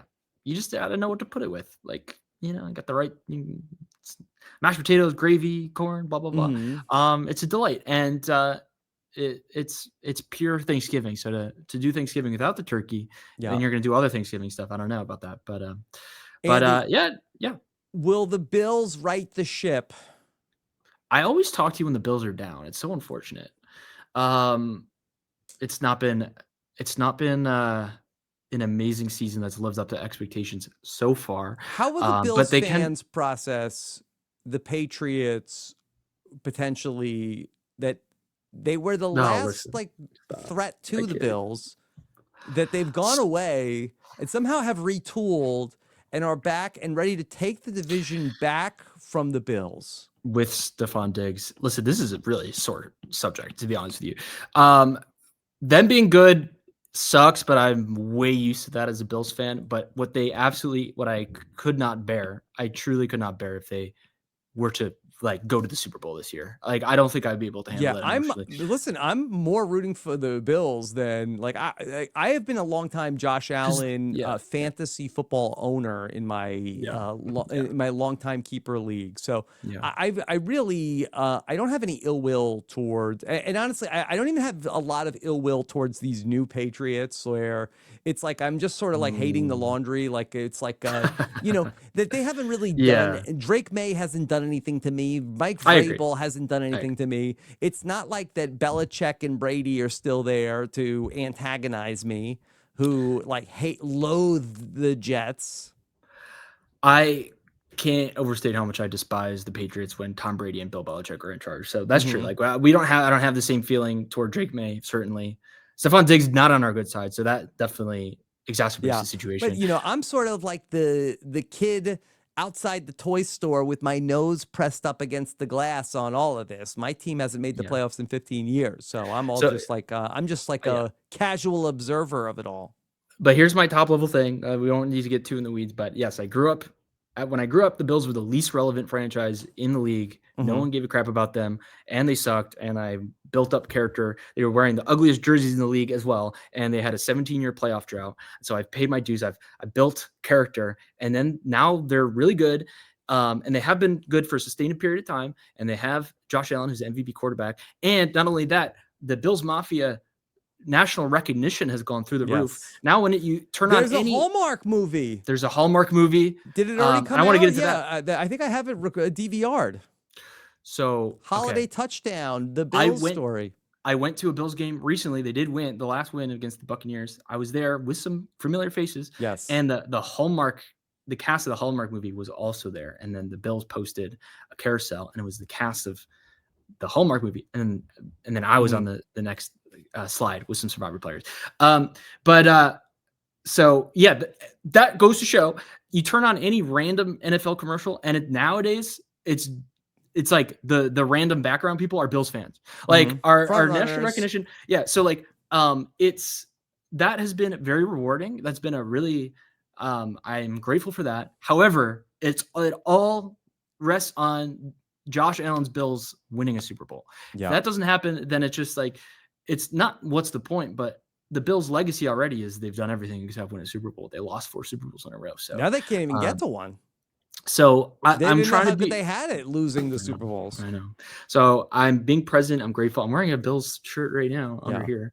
That's all well and good, but all that to say, in the next few years, the stakes are sky high. They absolutely need to win a Super Bowl, or the vibes are not going to be so good anymore. But Okay. that's just All how right. it is. Well, Andy, thank you for making so much time on this holiday to talk this through with me. I feel like we covered a lot of ground here today. Yeah, my pleasure. This was great. Always amazing talking with you. And yeah, no, we're sitting here at a very, very interesting time in the Survivor world. Yeah. And I can't wait to see, where we all go next. So Hope to see you again in person sometime soon. next opportunity, I'm there. Just let me Yes. know. And also that to all the listeners out there, I would be remiss to not mention my new book, The Tribe and I Have Spoken.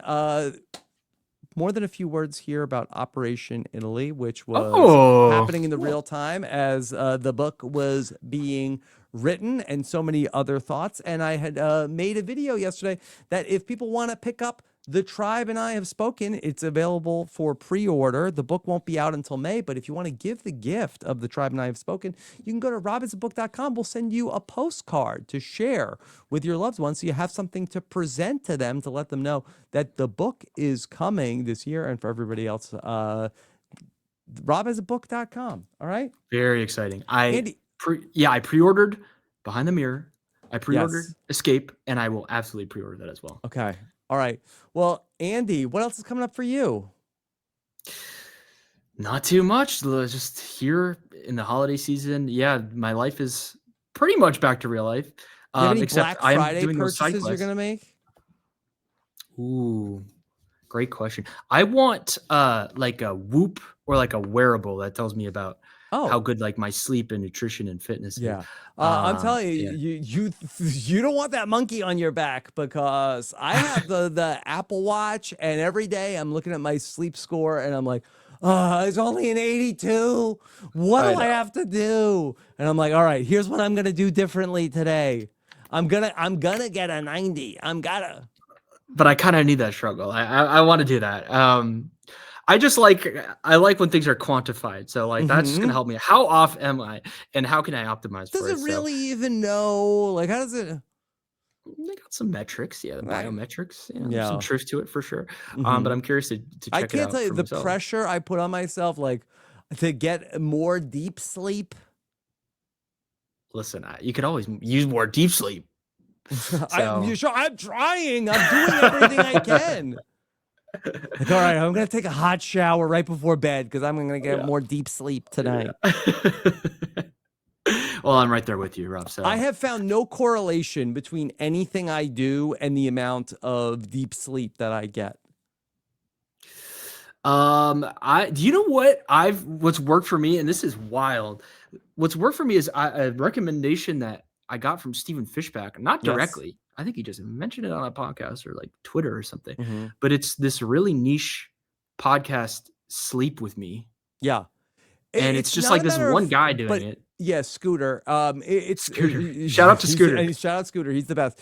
It's not a matter of like falling asleep per se, or like the amount of sleep that I really am in the weeds of. Like, there's deep sleep, core sleep, REM sleep. Gotcha. That's it's above my pay grade. I don't know. They say that deep sleep is where the magic happens. Yeah, that's where we all want to get to. Trying. Say what you will. I mean, after the first week, my sleep on Survivor is probably better than real life. I slept great on Survivor. It was like, I think that it was like, it would annoy, like Rob and Amber were like, they could not get comfortable for whatever reason. I like, bedtime. I'm gonna sleep. It's all about what 8 works for hours. you. Like, I tried the bamboo and it was completely, you cannot sleep on. I cannot sleep on bamboo. Bamboo is just like, it's not even good for you. It's almost not worth even having a bamboo bed, because it's just not comforting at all. However, I just adjusted. I just slept in the dirt and it was perfect. It was great. There's no issues. Well, there are critters and stuff, but all I had to do is sleep in the dirt. I used my bag as a pillow, and I just was lights out. Yep. Which is unexpected, actually. All right. Well, Andy, thanks for making so much time. Everybody, thanks so much for listening. We got the patron Q&A coming up on Friday. Plus, I'll talk to Brett LaBelle this week as well. So take care, everybody. Have a good one. Bye. This is RHAP. We know reality TV.